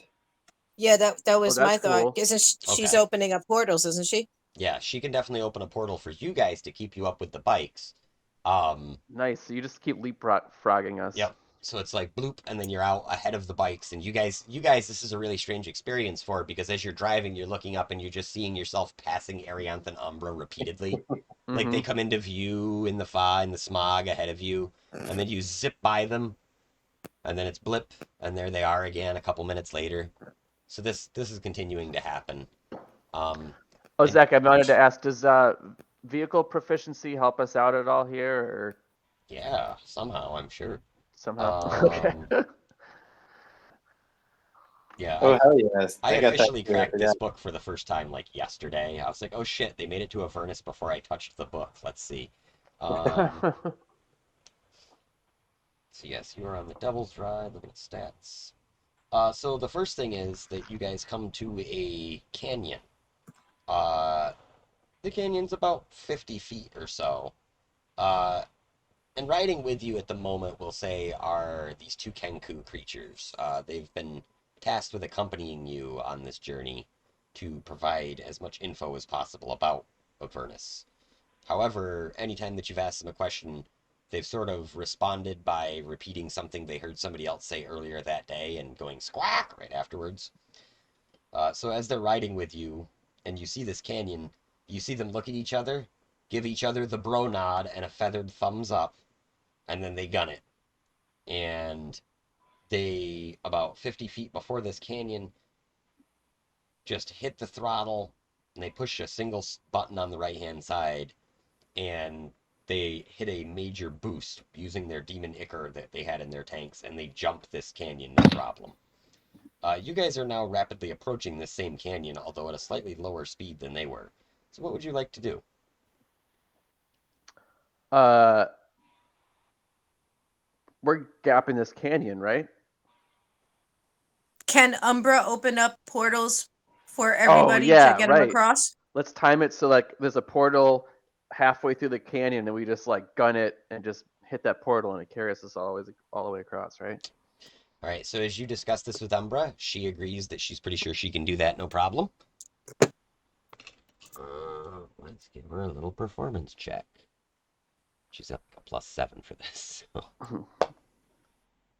Let's go. Oh. Umbra rolled a 1. Ooh. Crank it, boy. So each of you, I'm just going to need to make a DC 15 strength check. But instead of your strength, you're using the strength of the bike, so we're going to go at +2. So the 3 of you, sorry, are going to have to make a strength check at +2. DC 15 to see if if you've done it correctly. If you have the vehicle's proficiency, I would say it's at advantage for this roll. That's good. That's a relief. Wait, how's this work? I'm sorry. So if you do have vehicles as a proficiency, or Oh, I fuck do. yeah. then you can use advantage on this roll. So it is literally just it'll be a strength check, but really it's at +2. It's not your strength, it's the strength of the bike. So just basically roll me a d20 and add 2 to it. The Got first it. time I rolled, I got 2, and with advantage, I got D20, not 20. Nice. Okay, so yeah, you actually jump over the portal and land clear on the other side, like in between the two Kenku. I got 15. Okay, so your back wheel, as you land, just like your front wheel lands kind of first, and your back wheel hits the edge of the chasm. Same thing, like you just skimmed just over this portal. The portal came out a bit low. What did Tohan get? 6. Okay, Tohan, you careen, and you see the portal was put in low, so you aim for it. Let me see if Umbra can adjust the portal to have you come back out. Okay, she rolled an 18 on that. That's a little bit better. So she quickly blips this portal down below you. However, your speed is now increased, so when you come out of the portal that is horizontal, you are fucking flying. You're doing like twice the speed of the other guys because of gravity. Can I cast a Oh my feather God. fall? It's like Woo! you ever play Portal? Yeah, that's exactly it. Like he's That's going oh my down God. into the portal. Amazing. That's Yeah. exactly how I picture Umbra's shit working. Like you jump into one and you are coming out the other in the same angle, but of whatever the Yeah. With tangent to that that portal angular is. momentum that you had. Yeah. Yep. So he's Can coming I at. cast feather fall and mitigate that? I mean, you can. He's on a motorcycle, so he's just going to come. He's still going to be traveling quickly forward when he Wait, comes out of the portal. I mean, is would it this like help at all? a Meatloaf Bat Out of Hell like album cover Yeah, moment happening right now? this Is is he launching through exactly with what like it's flames happening. blowing out the back? Yeah, the 2 of you plus the 2 Kenku are on the ground looking up at him with like a hand raised in that epic metal gesture. He's just launching above you guys, and you see Arianth and Umbra in the background flying on a broom. Yeah, that's totally a metal album cover right there. Yep. And Tribute to Meatloaf. Mingo crushes it because he's a devil, and he knows how to do this shit. Is that So Arianth, I'd say yes, you could feather fall him, but since he's moving horizontally at this speed, he's just going to go kind of. It just looks like he's moving horizontally in the air at that speed. His wheels never touch the ground because he's coming out like a couple inches off the ground. Oh, okay. So it's not like feather fall is going to do anything to help him. Yeah, because he basically is just right through the portal. As soon as she Okay, reportals him, all he's right. just coming out the other side. Well, the only reason why I was going to cast it is if it would help him in any way. If it's not, I'm not going to waste the. Okay, yeah, no, he just comes out of this portal like literally like bat out of hell from Meatloaf, and yeah, he's out easy couple hundred yards ahead of the rest of you guys. Like woo!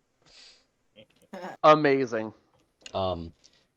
As soon as you cross the canyon, coming out of the some of the darkness in this kind of flat, desolate area, you can see that there seems to be a pair of figures.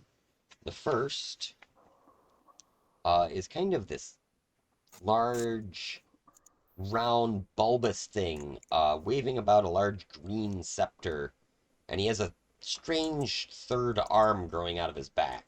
Sort of a pig nose, lots of like chins going on.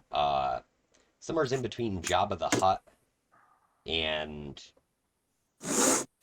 Santa Claus, we'll go with.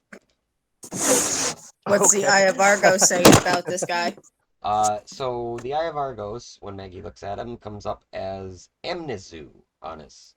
It says Amnesus are greater devils that lead infernal legions into battle and command guardians at the gateways to the nine hells. Amnesus are arrogant, bullying, and ruthless, but they're also highly intelligent tacticians and unfailingly loyal, qualities that archdevils value.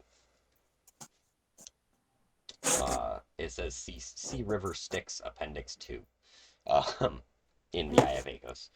The other creature looks sort of familiar. He looks kind of like a minotaur. Except this is much larger than any minotaur you've seen. And as it turns, you can see that his face is entirely made of bone, and it's really just his skull poking through. And that his antlers seem to be completely blackened and shimmering, sort of like ice. He lets out a loud bellow at this other green fellow. And he stands up to his full height of about 20 feet tall. His eyes are burning bright red, and he pulls from his side a great glaive called, well, you don't need to know what it's called, but he pulls a great glaive out from his side, and begins attacking this Amnesu creature. The Amnesu, in turn, begins performing some sort of a magic incantation. What does the Eye of Argos say about the antler guy? As soon as you focus in on him, it flashes bright red and says, "Warning, warning, Baphomet, Demon Lord." Oh, The script comes up, and it says, "The Demon Lord Baphomet, also known as the Horned King and the Prince of Beasts, rules over minotaurs and other savage hearts. He is worshipped by those who want to break the confines of civility and unleash these bestial natures. Over time, Baphomet's cultists become tainted by his influence, gaining bloodshot eyes and coarse thickening hair. Small horns eventually sprout from the forehead. In time, a devoted cultist might transform entirely into a minotaur, considered the greatest gift of the priest of beasts." And then, yeah, it lists off a bunch of his abilities. It says spellcasting.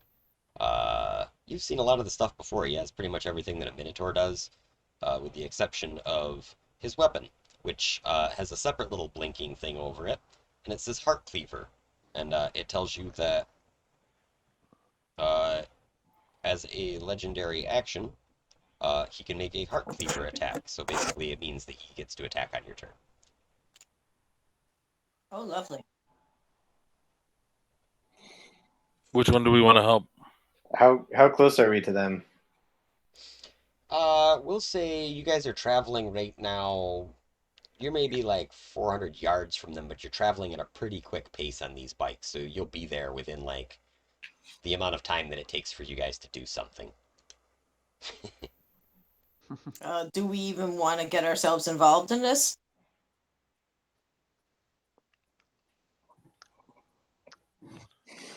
What are our bird feathered friends doing while this is in front of us?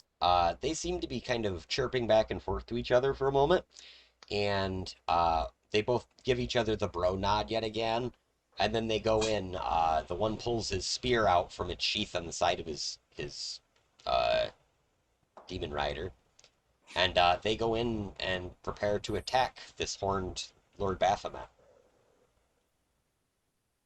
They seem to be on a Yeah. crash course with him. Well, I guess if we want to keep with our feathered friends, we're going to have to go help the devil against the demon lord, which might be quite a bit to deal with. It'll probably help us out here anyway. All right, Maggie will change course and follow the birds. Yeah, and you don't have to change course much. It's like they're like on the side of the road you were going down anyway, pretty much, if you can call it a road. So you guys were, we'll say, according to what you had guessed from your map, you were about a third of the way to this place, and it had been about maybe a half a day you'd been traveling when this encounter occurs.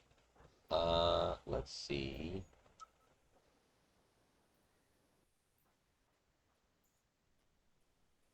What I don't have is a good tactical map for the situation because I sort of assumed that it would all be done by the fort, but it is not. So Let me see if I do something a little different.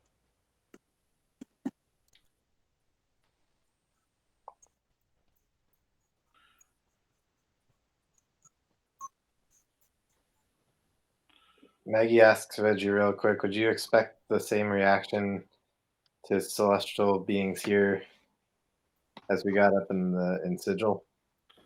He says, "Oh, I think it'd be a bit worse here." I'm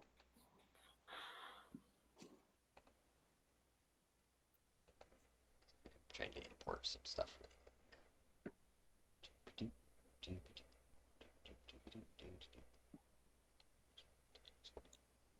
All right. Does the Eye of Argos give us any info on like strengths and weaknesses of the of Baphomet? Um, it does tell you that he is resistant to cold, fire, and lightning damage. He is immune to poison, bludgeoning, piercing, and slashing that is non-magical.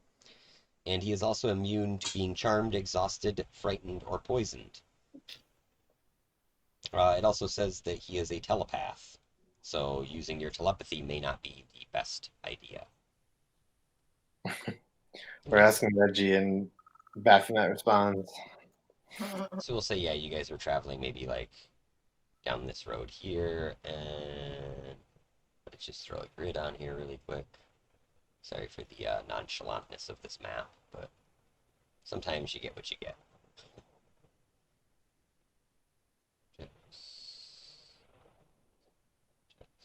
You guys.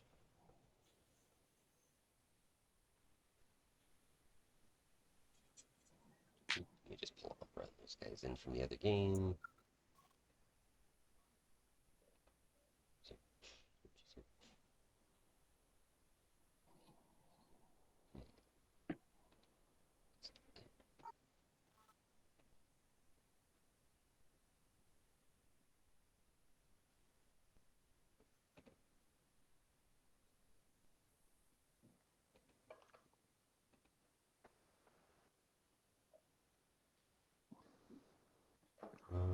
Umbra will now be played by this model. Ooh.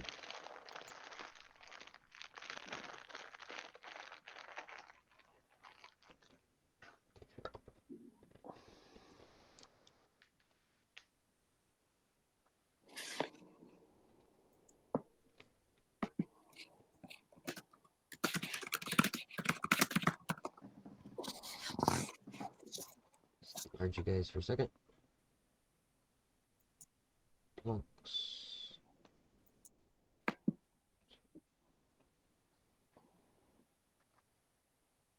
It's gonna be your buddy in the middle. It's gonna be Umbra. Just ignore those names.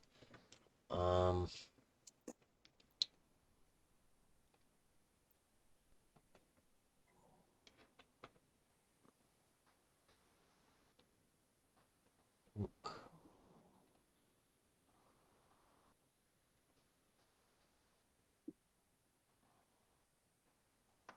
Let's see. We actually have a Minotaur here. Hey, holy crap, Baphomet. Nice. He's a little bigger than that.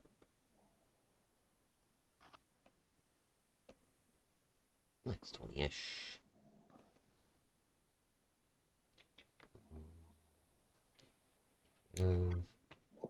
Holy crap, I have an Amnesu too. It's handy.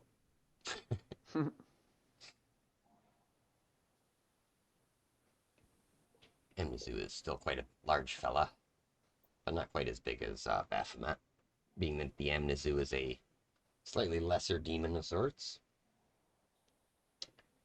Alright, so you guys go pounding in on your motorcycles. We'll say that they're just down here.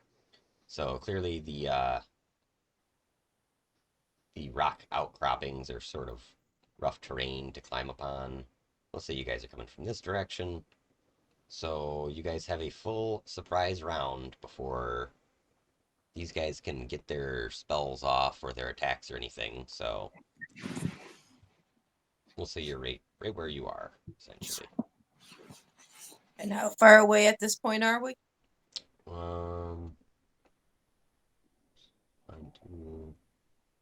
How many squares? 16 squares away, so that times 5. Like 80 feet. Should we be rolling initiative? Well, you guys have a surprise round, but yes, you can roll initiative if you want as well. These guys are already engaged, so I technically they're want already in initiative. to cast Hunter's Mark on Baphomet then. Okay. So you do Can Hunter's we Mark. actually? Sorry, go ahead. Cast the attack spell? Yeah, and everybody gets a free action essentially before the combat starts.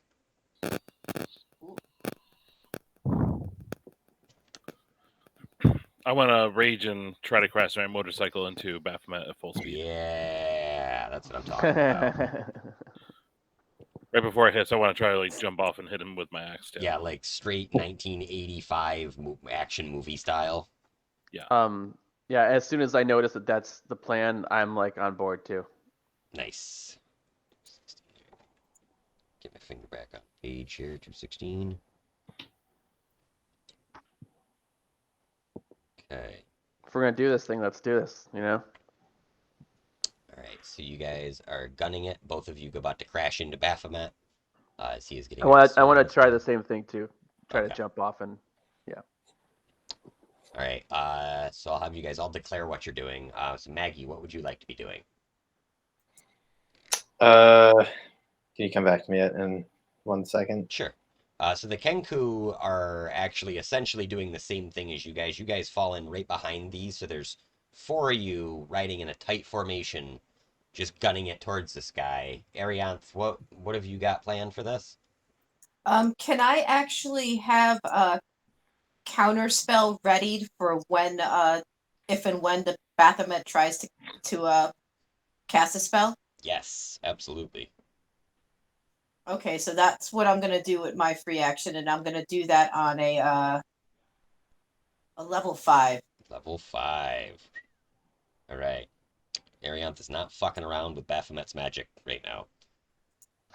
She nope. She's like, oh, I'm fucking getting the biggest nope ready. Okay. Wait, remind me again. What was the does Baphomet have spells? He must, right? He does, yes. One of the things that it told you was that he has innate spell casting. I don't know if I said it or not. But... Okay. Legendary resistance, magic weapons, reckless. So he basically is the same thing as when Tohan goes rage. He's pretty much always doing that. So that's fun. As a bonus action, can I give a bardic inspiration to whomever is attacking first, or whoever has first initiative? Sure. So I will let you guys decide. Story-wise, we'll say that the 2 Kenku are going to drive right at Baphomet first. Well, I would say within my party. Okay, so right after that is going to be either Tohan or Venadia, up to either of them. I rolled a 21 on initiative. Okay, well, I mean, you guys can determine who's going to hit first if you want, or you guys can even do it at the same time if you want. I think hold on, I'll roll too, and yeah, you're definitely gonna hit first. I rolled 11. All right, so let's go just say I'll give a bardic inspiration to Tohan then first. Okay. Nice. All right. You might want to see how this goes for Tohan first, but anyways, Venadia before you crash your motorcycle. I'm just like, hey, when in battle, I'm inspired by what my combatants are doing. Yep. I'm gonna reinforce that strike. And blasting out of the speakers for just a moment comes "Fly into the danger zone" as this is getting ready to happen. It's some Kenny Loggins. Yeah. Of all people. I was hoping for more Panama, but that's okay. That's still going on back at the bar. Hasn't changed yet. I'm gonna bless everybody within range, which I guess is the party in Umbra, which gives a D4 to any attack roll or saving throw for the next minute. Okay. Nice. 10 rounds. Very cool. All right. Attack roll or a saving roll throw, you said? Yep. Cool. With that, let's see, what sort of stuff can this bike do? Uh,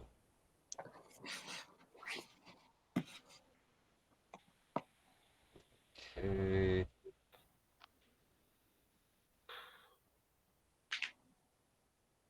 Trying to think how I would like. You're basically throwing a 500-pound vehicle at Baphomet, like Adam. So I gotta figure out how this works. Like, Well, what would be like if a giant threw a boulder that was about that? Like how would that attack action play out? well, see, that would be a missile attack. Like that would be a ranged attack. So that's what I'm trying to figure out. Is this a melee attack or is it a ranged attack? Like, I guess It how seems like far it's back? a projectile, right? Like it's Yeah, a like it's like a if you're rocket gunning the right now. throttle and just ghost riding it into him, then it's technically, yeah, I Yeah. guess it's You're technically like a riding ranged the attack. missile. Yeah. So I guess make a ranged attack for me. And technically, it would be a magical attack because it's It is a a magical magical. weapon. Yep, absolutely. So I'm yeah, just trying to figure out how I do a magical range attack here. I was just gonna say, how are we gonna roll that? I believe it's just your dex bonus if there's for an like you attack like it's like a dex-based weapon. So just be a D20 with my +4. Yeah. Let's see. The Eye of Aegos blips his armor class on screen. Armor class 22, natural armor.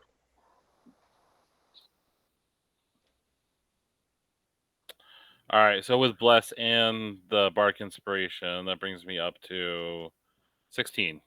Does not hit. Just ghost rides right by him. Yeah, literally, and it's still up when it rides by, and it's actually like really underwhelming.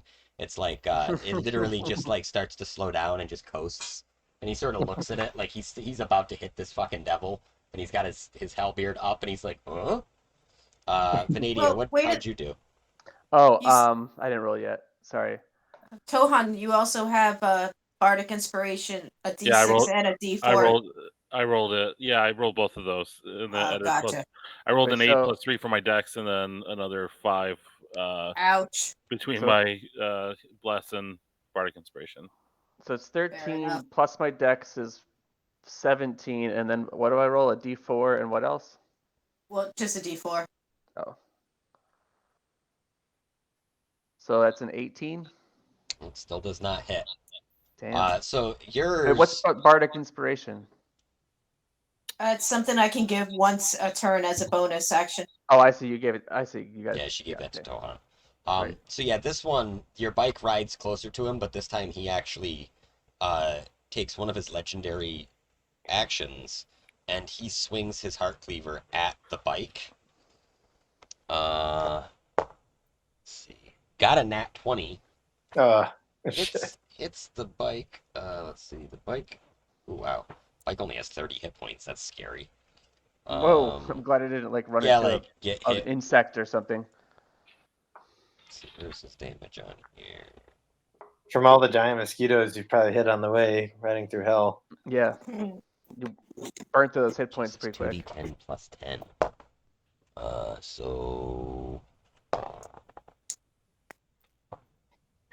So he does 25 damage to the bike. So he just trashes the bike basically. Like it's got 5 Nice. hit points left. It's still drivable, but maybe not looking great. The handlebars are really bad. Yeah, they're bent like it now looks like an old school Schwinn because they're bent down so much.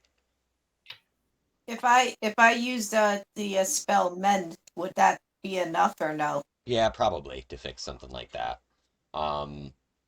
So let's see. That's all of your free actions though, right? Because you did Bardic Inspiration. You Nick. Yeah, did- I don't have any free actions at the moment. Okay. So Toan, you have done your attack action. Did you have any bonus stuff you wanted to do? Did you want to rage or anything? Yeah, I Oh, you did raged. rage. That's right. Okay. Oh, I can bonus action? Yeah. How close are we? I mean, if I'm not within, was it 40 feet? It's 80 feet, I think he said we were. Yeah, you were maybe 80 feet away. Tohan and Venedia are now, I don't know, how far away did you guys jump off the bike? I was Like, trying to jump right at him. Pretty much, yeah, like just into combat. Well, I guess I'll ready. I mean, can I ready a bonus action? Like as soon as I'm within 60 feet, I'm gonna toss the frying pan at him. yeah, absolutely. Cool. So let's Should I see, roll for that now or wait? well, are you driving within 60 feet of him? Oh yeah. I mean, yep. She's aiming for 60 feet. Because if that's your bonus action, let's see, what do I have here? Peggy, on, Miriam. That's what I'm trying to leave. Inamingle is also riding in with you guys, but he's riding with Maggie, so he's back farther. So when you guys get within 60 feet, so your bonus action, Maggie, you're taking the swing with the frying pan, right? Summon it on Yep. him and attack. Oh, jeez. Does a 10 hit? Nope. No. All right. Well, now he's got an angry frying pan that also just missed him. God, not doing so well with our Yeah. machines today. I think it hits, but it like hits off his horns and does absolutely nothing. It's just like clunk. He's like, what the fuck? Just looks at it like, why is there a fucking frying pan hitting my ass? I don't. Let's see. So we will call this the top of the current initiative. That was all a free action thing. Even though Nick and Nick both rolled for initiative. If you guys all want to roll initiative, Nick, you guys can hold yours if you want to the same thing you had, or re-roll it. It's up to you guys. Because you guys are just deciding who was going to hit him first on that, as far as I was concerned. Okay. I mean, I'm good Then with the I'll 21, roll. honestly. But I Yeah. can reroll. Yeah, I I wouldn't blame you. re-rolled. That's why I I'll got let you. 22. Okay. 21, 22. 11 for me. You got 14. Okay, so it's going to be Venadia, Tohan, Baphomet, then between Arianth and Maggie. I'm sorry, it was. Maggie's 14. Around 11, I think. Okay, so yeah, Maggie, then Arianth. And then the Mnazu only rolled like a 5. With my free action, with my movement, just assume that I stayed like 80 feet away Okay. on my room with Yep. Umbra. Yeah, because she's attached to you right now, basically. Well, actually, physically attach the minis together so that I don't forget. Yeah, Inamingle, you notice is actually pulled up behind you, Maggie, on your bike. And so I'm assuming that you're kind of slowing to approach to this distance of 60 feet so you can do your frying pan thing. So you're sort of like slowing down and coasting. He's come to a coast, and you look over and you realize that he's reading the dick book. He's actually got it propped open on the lap on his bike, and he's like looking down at it. And you think he might be trying to cast a spell, but you're not really sure what he's doing. It's either that or he's looking at porn. Either way, to each their own. So he's somewheres in the mix, but he's busy right now. Let's see. So it's going to be Venadia. It's going to be your turn as soon as you jump off this bike. So you're wherever you want to be around this guy. I'm gonna action surge and smash this dude Nice. with 5 hits. All right. So again, Iavagos is transmitted to you guys. Armor class of 22. All right, so I got a 33, an 18, 32, 22. What do you say it is? 23? 22. So anything 22? 22 and up. Yep. 22. Okay, so that's 4 so far. Oh, and then a critical miss. All right. Let's see. What happens with that that one I rolled? Let's see.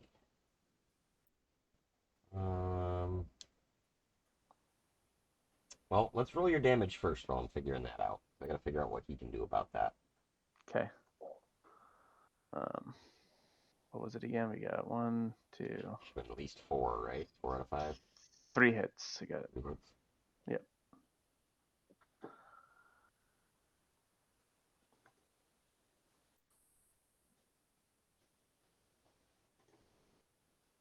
And you're remembering your hunter's mark as well, right? Yep.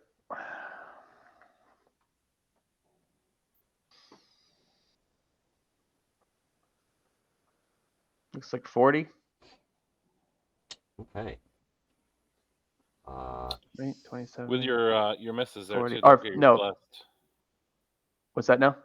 So don't forget your blessed with your misses. I don't know if you need to roll a d4 to. I think you rolled an 18 on one of yeah, them. the 18 you Oh. could actually, if you get a Okay, I 4 on should it, roll then you that could one. definitely do Yeah, it. maybe I could.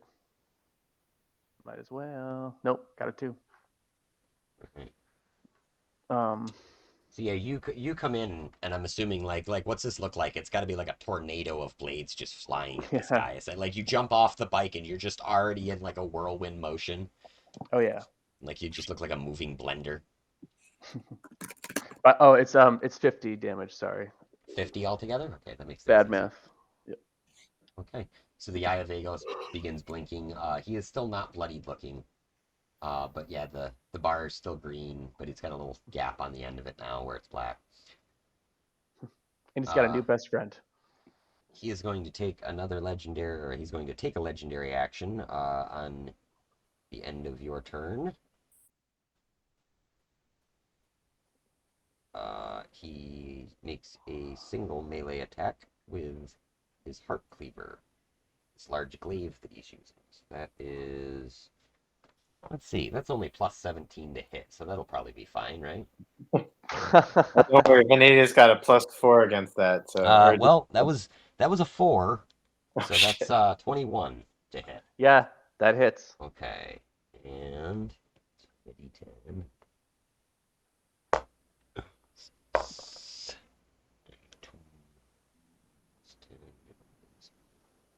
18 slashing damage he does to you. Ow. So on your nat 1 at the end of it, I'm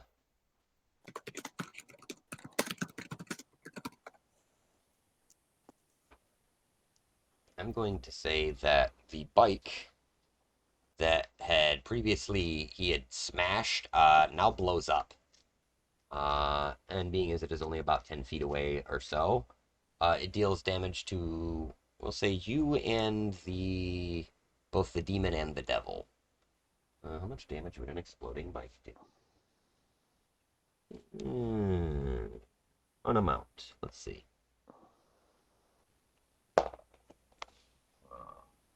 2 plus 8 is 10, plus 10 is 20. 20 fire damage, which I believe you would take halved. Yep. I believe that Baphomet is resistant, so he takes half. Yeah, definitely. So it's another 10 down. And this guy takes 10. Oh, okay, so the devil is actually immune to fire, so it just laughs it off. Alright, Tohan, it is your turn.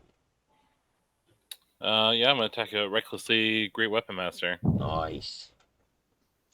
Chop, chop, chop. Murder lizard. I will be back in just 1 second, guys. I just want to grab a cigar off the counter.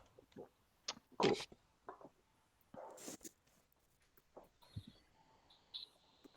I just realized I have like a ton of healing spells prepared, and I don't really need them all. Does anybody have any good quick guidance on like what level 11 cleric should have? Right now I have prayer of healing, mass cure wounds, and I think one Alright, other. I'm back. Well, anyway, I'll keep reading about it. Oh, and healing word.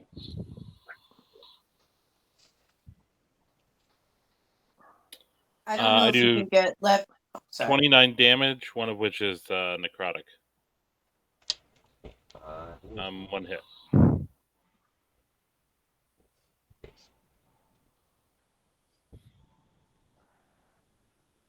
Okay, he blips down. He is down 89 out of 275 hit points, the Eye of Vagos registers.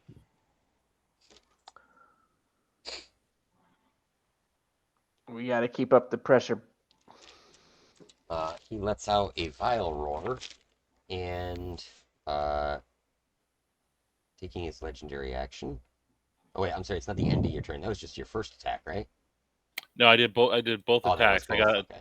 I got a 21 on the first one, even with bless, and then I got a 24 on the second, and then I rerolled my damage dice because I'm a savage attacker. But Gotcha. Okay. All right. So at the end of your turn, he's gonna do his legendary action, a heart cleaver attack. This is fun. He gets to take 3 legendary actions, choosing from the options below. This time, actually, instead of a heart cleaver attack, he's going to use 2 of his legendary actions, which he will not, so he won't have any left until the beginning of his turn. Uh, he is going to grab you and charge you. So he first makes a grapple attack. Strength 10.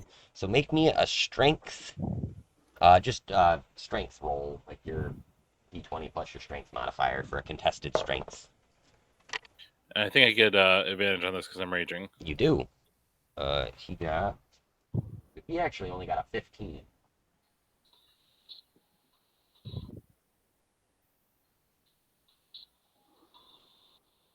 I got a 28. Okay, so he tries to grab you and kind of ram you with his horns, but you are able to push out of his way, and he simply moves about 30 feet this way as he charges past you. This would open him up for opportunity attacks from Venadia, from the Devil, and from you, Tohan. Cool. So just I my hit a lot. Nice.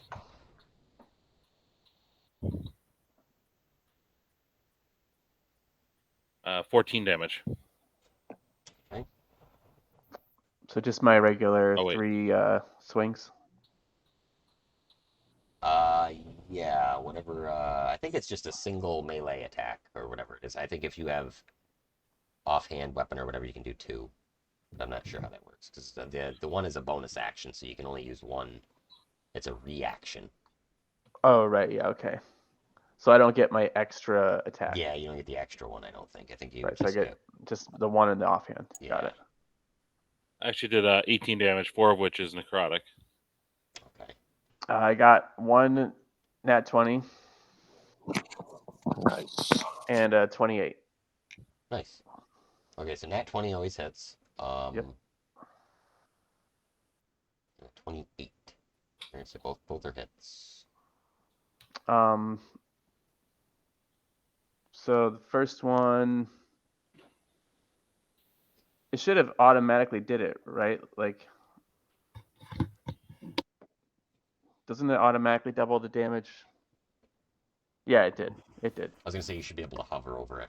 I don't have the thing open right now. Or no? If you roll a second time after you roll a nat 20, it goes away. Oh, okay, got it. So it's an extra 4 then for that. So 18 and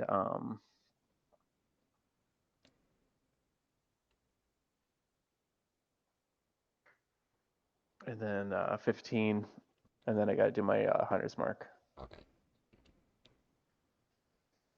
and then another 5. So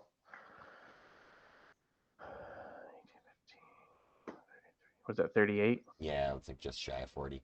Let's see. So he is now bloodied. He is down about halfway, a little bit past.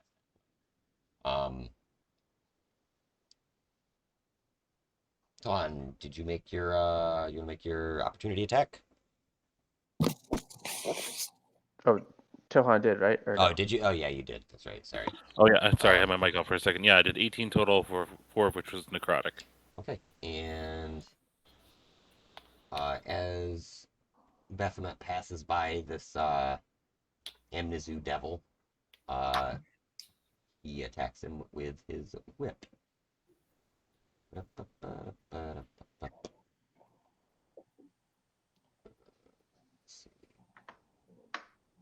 It's 11. Does not hit with his whip. one crack of his whippy tail. I was planning on making a lot more Tenacious D references tonight. Okay. So let's see. That was Venedia, Tohan. It is now Baphomet's turn. Yay.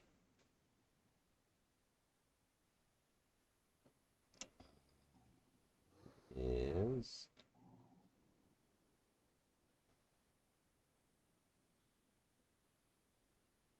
okay. First, he's gonna go reckless. So he looks at you raging, and he's like, "More rage." Um, I like his style. He's going to now charge at this green devil. Rah! Just head down, just typical big Minotaur demon charging at this guy. So let's see. Gore attack versus gore attack. 17 on this guy. 4, that's gonna hit. Doing an extra 16 damage. Plus how much damage? 16. Doesn't seem like very much. I feel like these demons are 17 plus 16 is 33 damage to the green guy. Okay, half, right? It's slashing damage.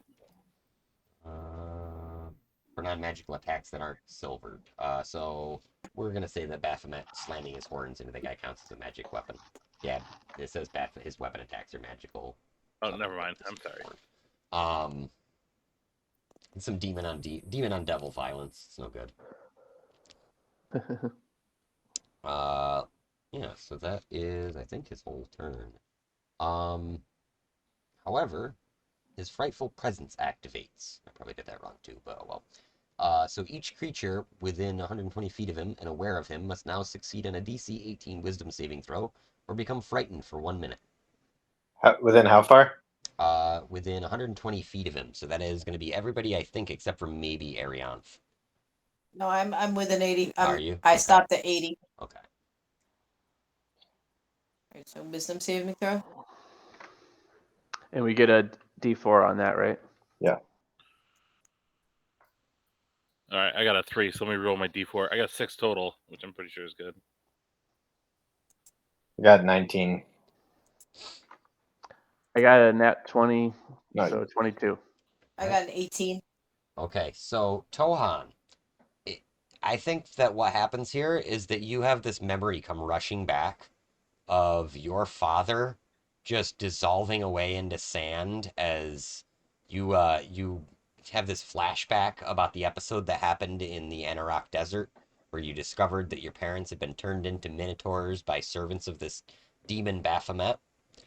And it breaks you for just a second. You're like, oh god, I don't want to become a minotaur.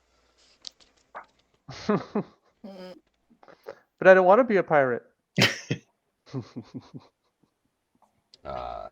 I will say, so it says that you can, on the beginning of each of your turns, you can make a saving throw, ending the effect on Wait. yourself. Does that count as a spell? What he did?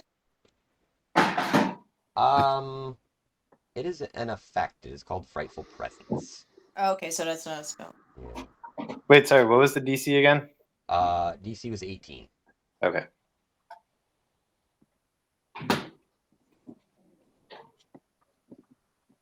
Alright, that would be his whole turn. So next is going to be Maggie.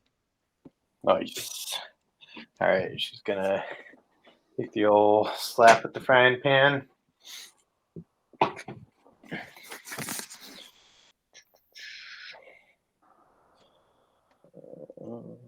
you are. Nice. 28 plus. Do I need a D4, or does that cut it? 28 hits. Yeah. Okay. AC 22. Okay. And 20 damage with the spiritual weapon. Okay. And then, let's see. Who goes next, Arianth? Yes. Arantha, are you about to do something? Well, somebody, either Arantha or the demon's going to attack next, right? So, all right, I'm going to cast the 4th level guiding bolt. Okay, you said 21 ability. Oh wait, but I get an extra D4 on attack rolls. Okay, so 23. Yeah, still hits. Cool. And 28 radiant damage. Okay. He is approaching very bloody. He's almost 3/4 of the way down. And then whoever attacks him next gets advantage. What's his total now? What's Ago's telling us? He is down to right around 25% of 275. 25, about 50, 55 or so hit points left. Not gonna lie, I'm not tracking him super close tonight. Just keeping him somewheres in that range. I hope Agos is in hell somewhere, knowing just how much he's helped us over this adventure. Yeah. Hope that Agos is in hell somewhere, you say? Good, I can kill him again. Where do we send you from here, Agos? Maybe turn him into one of those little coins. Maybe that's whose coin it was that went in the bike. Nobody will ever sick. know. Yeah. I was gonna say there's lower planes than this one. There literally are too. It's like I don't think This is they only don't the get better the first. further you go down. Yeah.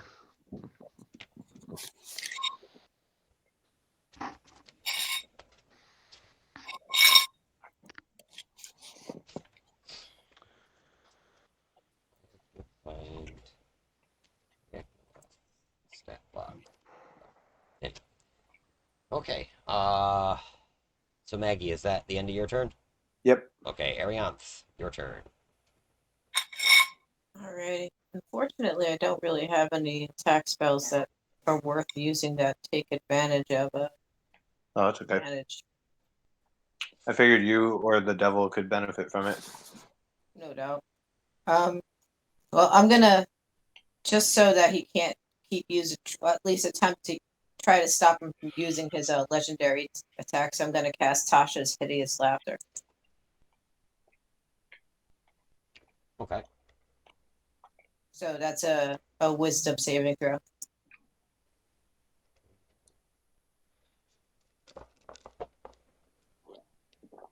of 16.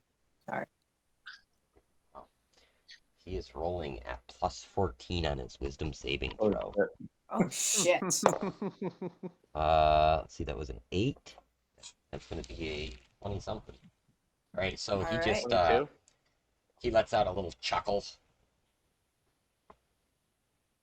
but then kind of shakes his head. It's actually All right. kind of a cute laugh, or maybe even a beautiful laugh. Yeah. Ho, ho, ho, ho. Boy, There it is, yeah. like yee, and then just kind of moves back 50 feet. Okay. Umbra's like, wait, I can't see from over here. Where are you going? I adjust so that she has a view.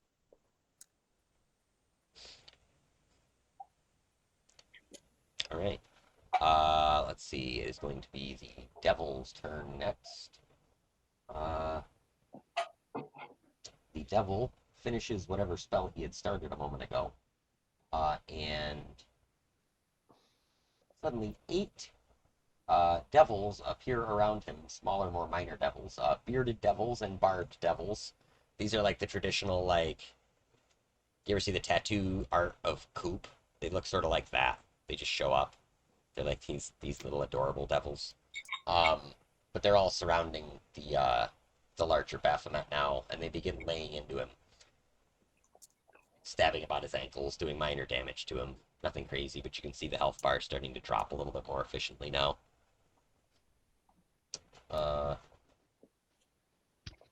This devil, however, looks at eeny meeny, miny mo. He looks at Venadia, and he says, You looking at me? "You there? Me here. I've never seen such a beautiful aloe fiend as you." Please come, serve me. So Vanadia, make a wisdom saving throw for me.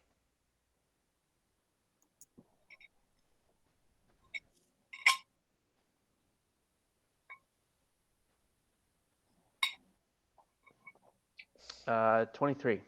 Okay. So you kind of get this feeling like you're compelled for a moment to protect this devil, and then you sort of shake out of it, and you're like, ugh. The devil sort of looks a little bit shocked that you were able to just shake this off. I flash a little flame in my eye as I do it. And as you do that, he lets out a little start, like, oh, like he didn't realize that you maybe were a little bit stronger than he gave you credit for. Right. Inimingle's turn. I can't find Inimingle's stat block, which pisses me off. Let's see. Give me 2 seconds to pull it up from the web.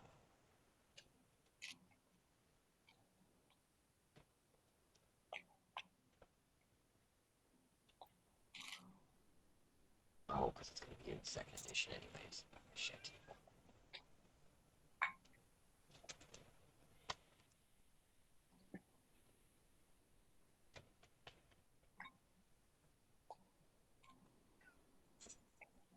Let me see some stats.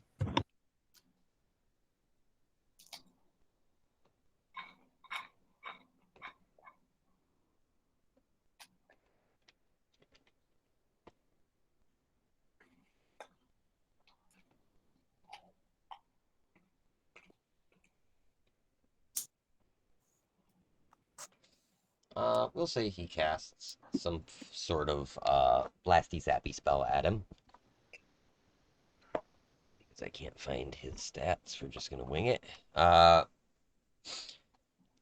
going to say that a tendril of black magic curls out from Inimingle's book, where he sits atop this this devil rider, and it launches towards Baphomet and sears the demon's back a bit, getting him to arch his back up in pain and let out a yowl. He turns on Inimingle, and is he close enough? Not so much. He turns and charges at Inimingle with one of his legendary reactions that he got back at the top of his turn. Charges at Inimingle. 15 plus 17 to hit. We're going to assume that hits Inimingle for some amount of damage. And Inimingle is then stunned.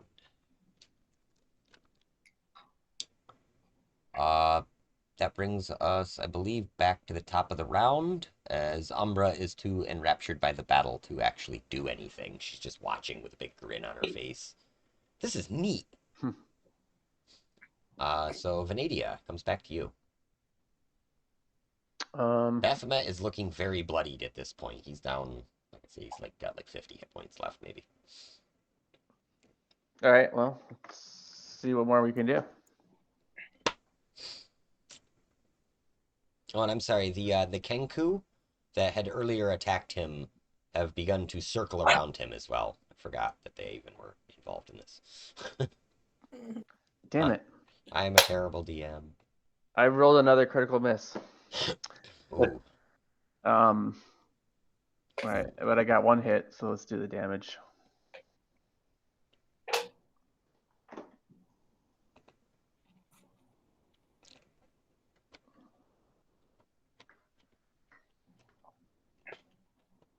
All right, 20 damage. Okay.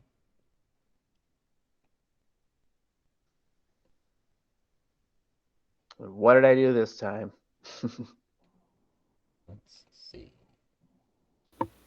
Roll me a d20.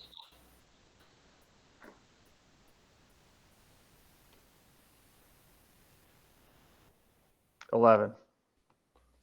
Right. So as you swing on your last swing, you lose your footing. So roll me a dexterity check or an acrobatics check, DC 15, or you wind up falling prone. 28. Okay, so you are able Was to it- keep your footing. Yeah, That was a nat 20 acrobatics. nice. Good recovery. Yeah, that was almost really tragic. Did I kip like? Just an unnecessary flip. Yeah. Yeah. Yeah, like you were gonna just trip, so you just went full front flip. Yeah. Okay. Let's see, that was 2 of his charges, so he's going to use his other one to do a heart cleaver attack at you again. As his reaction. That's his 3rd charge till his next turn.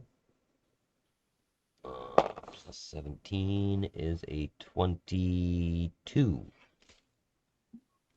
He's not rolling very well, but when he's got plus 17 to hit, it's not really that big of a deal.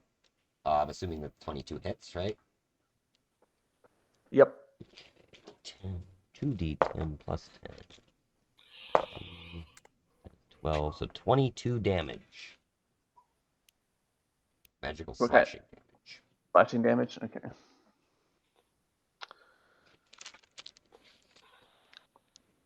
I'm feeling slightly owie.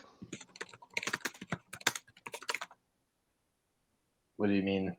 Where are you at? 64 out of 114. Okay. I'm like basically fine, but not bloodied, but heading toward bloodied. He would have moved to there. You would have had to step up to him to fight him. But here we go. Let's see. That brings us back to Tohan, I believe, right? Yeah. Am I close enough to attack him in melee or no? Oh, yeah, you can. I mean, you can walk back into him again. You're like 10 Well, I feet was away. frightened. I didn't know if I could approach him or not. Good call. Frightened. Let me read the description for it again. I got it right here. So when you are frightened.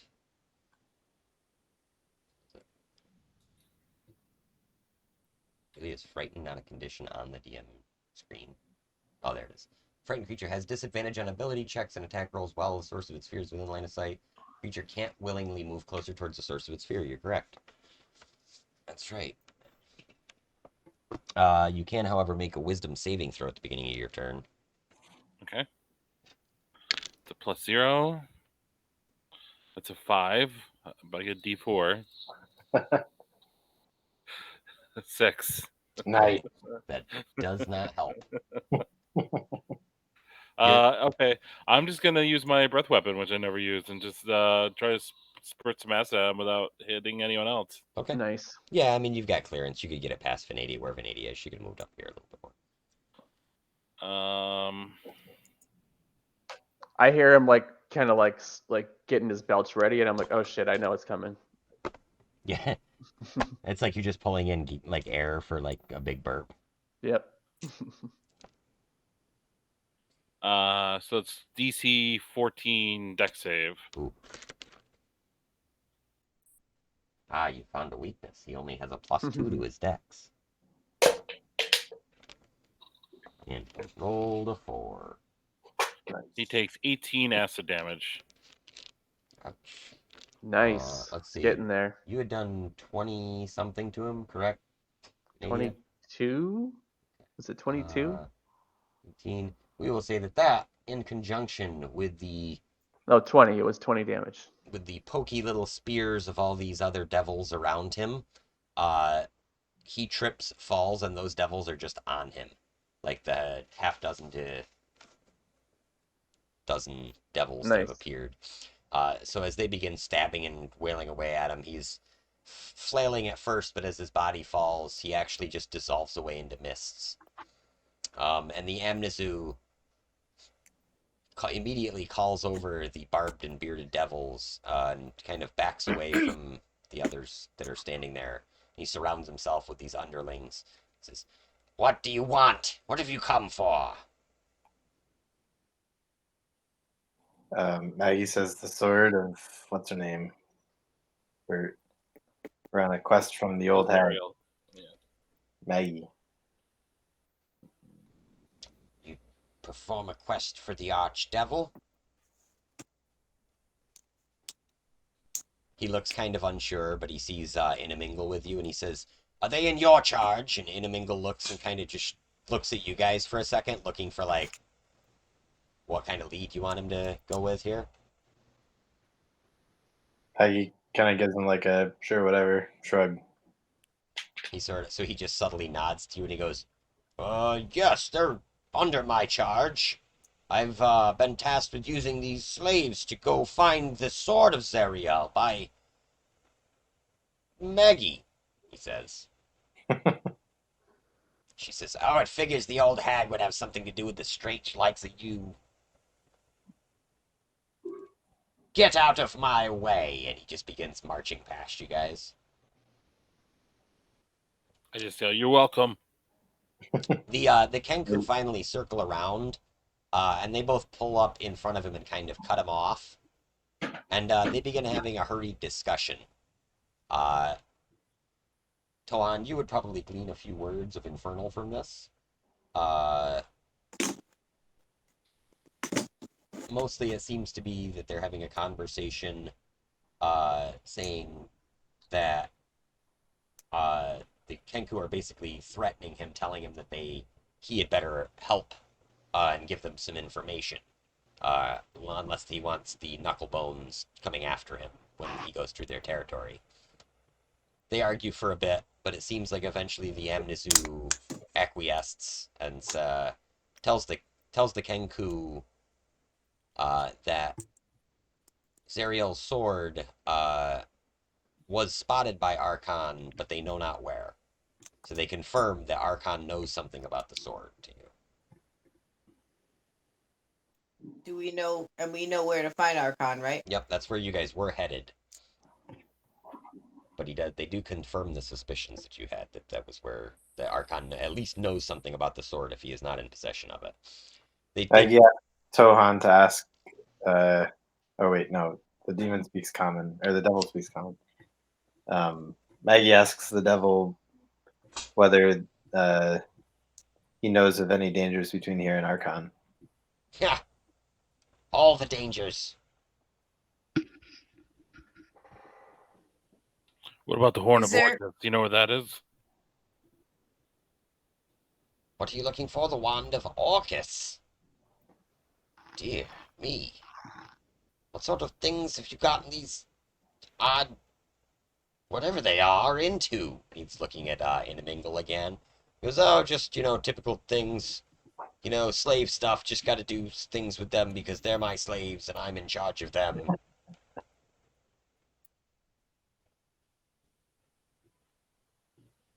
Who did you say you work for again? And he's just squinty-eyed at him. The two Kenku begin chirping at him again, and speaking in Infernal again, and they're basically saying, like, never mind him, talk to us. The demon, however, seems kind of almost like he's looking at them as though they're beneath him to even be talking to them.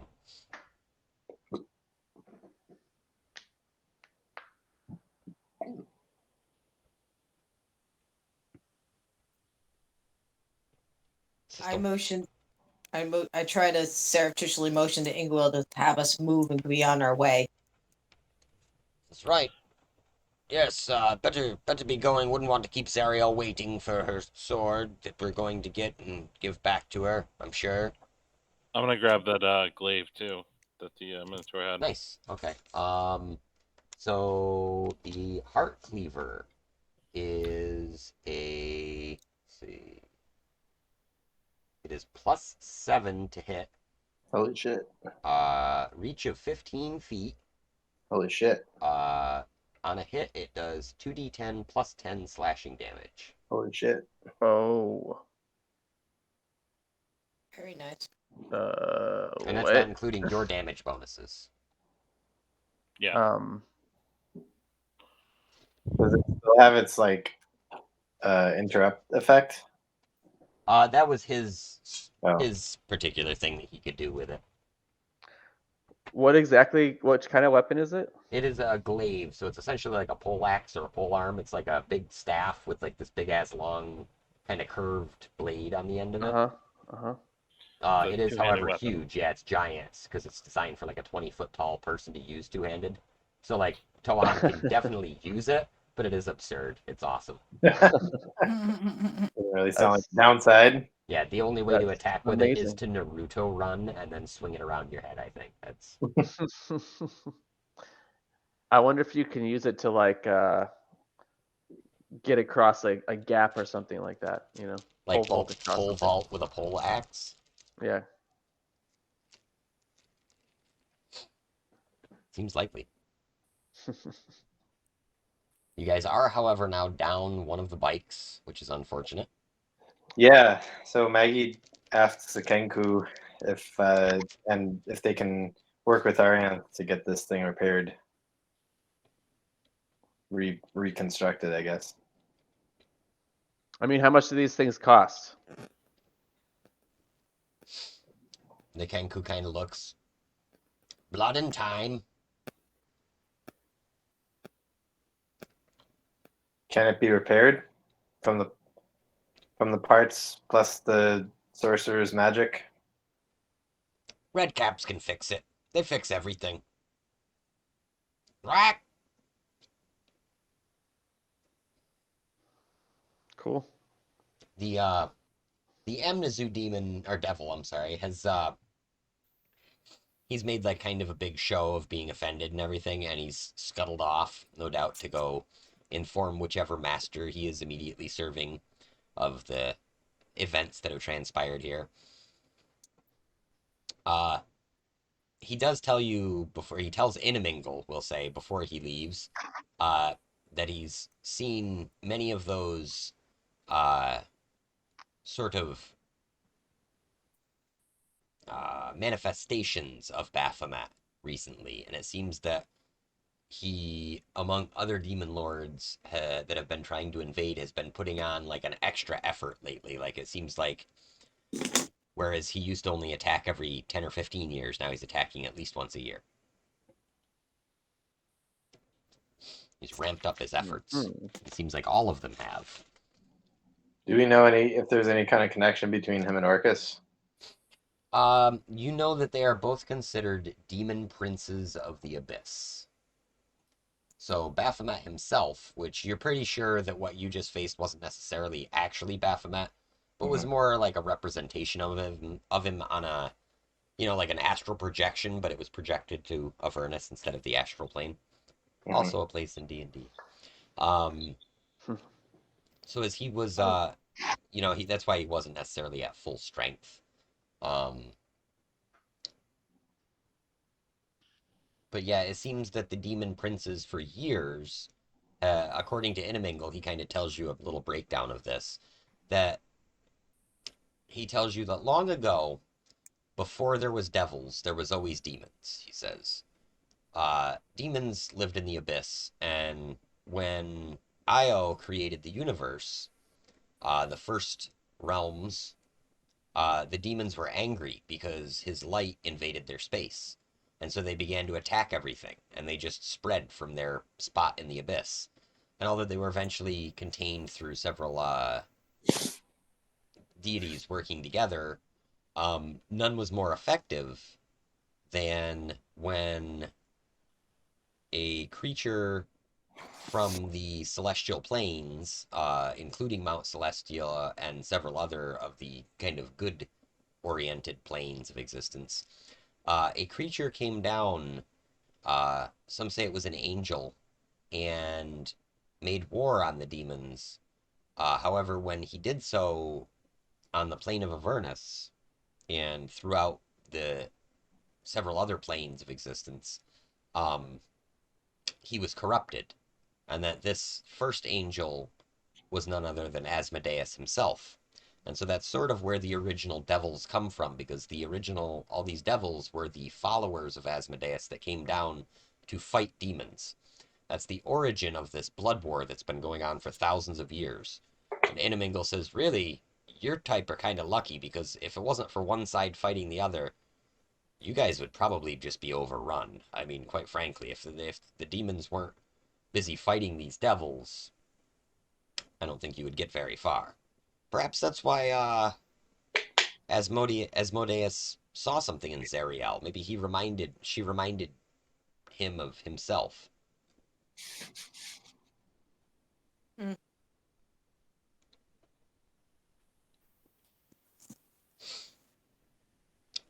So yeah, you guys are left without a clue as to where the Wand of Orcus is still.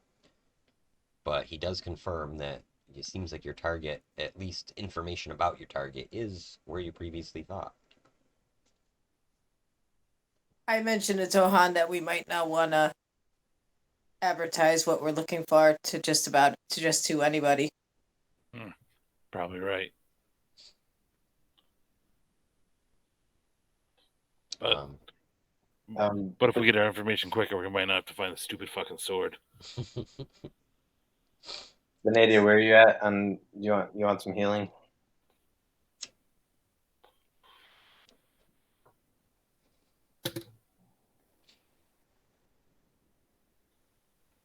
Nadia? Oh, sorry, I had my headset muted. Yeah, I could use some healing. Where are you at? I'm at 64 out of 114, so I'm down 50. Not including you already lost the temporary hit points, right? Oh, did we get that refresh? Yeah, she did that in the first thing in the morning. So it was how many was it? 16. So I'll just add that back on. All right, so I'm at 80 out of 114. Okay. So not a big deal. So assuming that you guys, I don't know if you guys want to take a short rest or anything. I don't think anybody was too badly hurt. You guys can continue on towards Archon's Tower. Probably a good spot to call it for tonight, 'cause it's like 20 after 9. Mm-hmm. But yeah, so we can pick up there. If you guys are headed towards Archon's Tower, we might even start with you guys arriving there. Depends on how much L crawling that you guys feel like doing. So yeah, welcome to Avernus, everybody. It's not a particularly pleasant place, although since you guys have honed your combat skills quite a bit, and we've had a couple of kind of roleplay heavy sessions, I figured that's not a terrible thing. You guys can kick the shit out of some demons, get on the good side of some devils, maybe make a few deals. Since I never had to use the counter spell, does it count as a slot used or? No, if you didn't cast it, then no, you still have that slot. Cool. Yeah, because he never really cast a spell of any sort. He had spells that he could cast, but it's his spells are Detect Magic, Dispel Magic, Dominate Beast, Hunter's Mark. Oh, so nothing big. Yeah, he had kind of basic bitch shit, honestly. It was not... For being a demon lord, he doesn't really have great stats, honestly. Yeah, I was assuming that he was going to be hardcore. That's why I kind of set that up. But he wasn't nearly as bad as I thought he was going to be. Yeah, I feel like a lot of the big bads in 5th edition, or well, ones that were big bads in 3rd and 4th edition anyways, became kind of nerfed for 5th edition because they sort of became sideline players. He is literally in here as essentially a sort of a plot device, more so than. Mm-hmm. So that's why I'm assuming that this one was sort of a materialization of him, not necessarily the actual demon lord that lives in the abyss. Right. Playing with the canon a little bit in my own head. It's funny because I literally for last week's stuff, I was going to have you set up so that you could follow the modrons around, but since you guys were let's just not do that. I was like, all right, well, they got to go somewhere. Where are they going to go? And Amanda for Christmas had got me Descent to Avernus, but it was late, or it was for my birthday, but it was late coming in, so I only got it a couple of weeks ago and haven't touched it yet. I was like, they can probably wind up in Avernus. I'll probably find some time to read some of the book this week. Yeah, literally picked up the book yesterday for a half an hour, looked at it, was like, okay. Woke up this morning, was like, I'm going to watch some videos. Watched a few videos about it while reading the book and was like, okay, I got enough that I can run something. I get the idea of where the story can go here. But yeah, you guys haven't really actually even gotten into the story much other than knowing that Zariel is sort of in charge and that Mad Maggie happens to be looking for her sword as a collector. Mm-hmm. So that's sort of your next week is Super Bowl. Yeah, so we'll probably be skipping next week, I'm assuming. Yeah. I got a party to go to. Reconvene in 2 weeks, and if everybody's good with that. Yeah. Mm-hmm. Sounds good. Anita, you got 35 hit points back. Oh, cool. That's I'm down 34, so I'm back full now. Beautiful. Nice. And yeah, this is You? actually works out fairly well because this adventure. So here's the fun part that I found out about this adventure is that the beginning 2 chapters of it are like the lead in. So they're all the shit that happens in Baldur's Gate before you actually get to Avernus. So you guys have literally jumped into like chapter 3 out of 5 of this. The fortunate part is that 3 happens to be like the really sandboxy chapter. So it's like where you can kind of go and explore Avernus and do some different shit. And 4 and 5 kind of deal with like the end game of that campaign. I don't even know if you guys will get to that because you guys might leave Avernus before then. So I'm not gonna prep too far out. But I'll get at least a few encounters here and there of the next couple sessions and see what you guys uncover of the plot and go from there. Sounds cool. That's the good thing about this sandboxy style is that I can be like, yeah, I don't need to have as much resolution as like a novel. I feel like, I can get away with Mhm. being like, some stuff happens and then some more stuff happens. It's kind of how life goes on anyways, right? Like in real life, like there's never like bookends to life. It's always like some shit started and then now I wound up on fucking left field from that shit doing some totally different thing and I don't know how that happened. Indeed. Art It's like imitates TV life. adaptation. Yeah, exactly. All right, guys. I'm gonna get going. Thanks for playing. And Yeah. I will Right, guys. see Good everybody time as in always. see Yep. everybody in 2 weeks. See you guys in 2 weeks. All right. See you all. Guys, Good have a night. good night. You too. Too. Bye. Bye.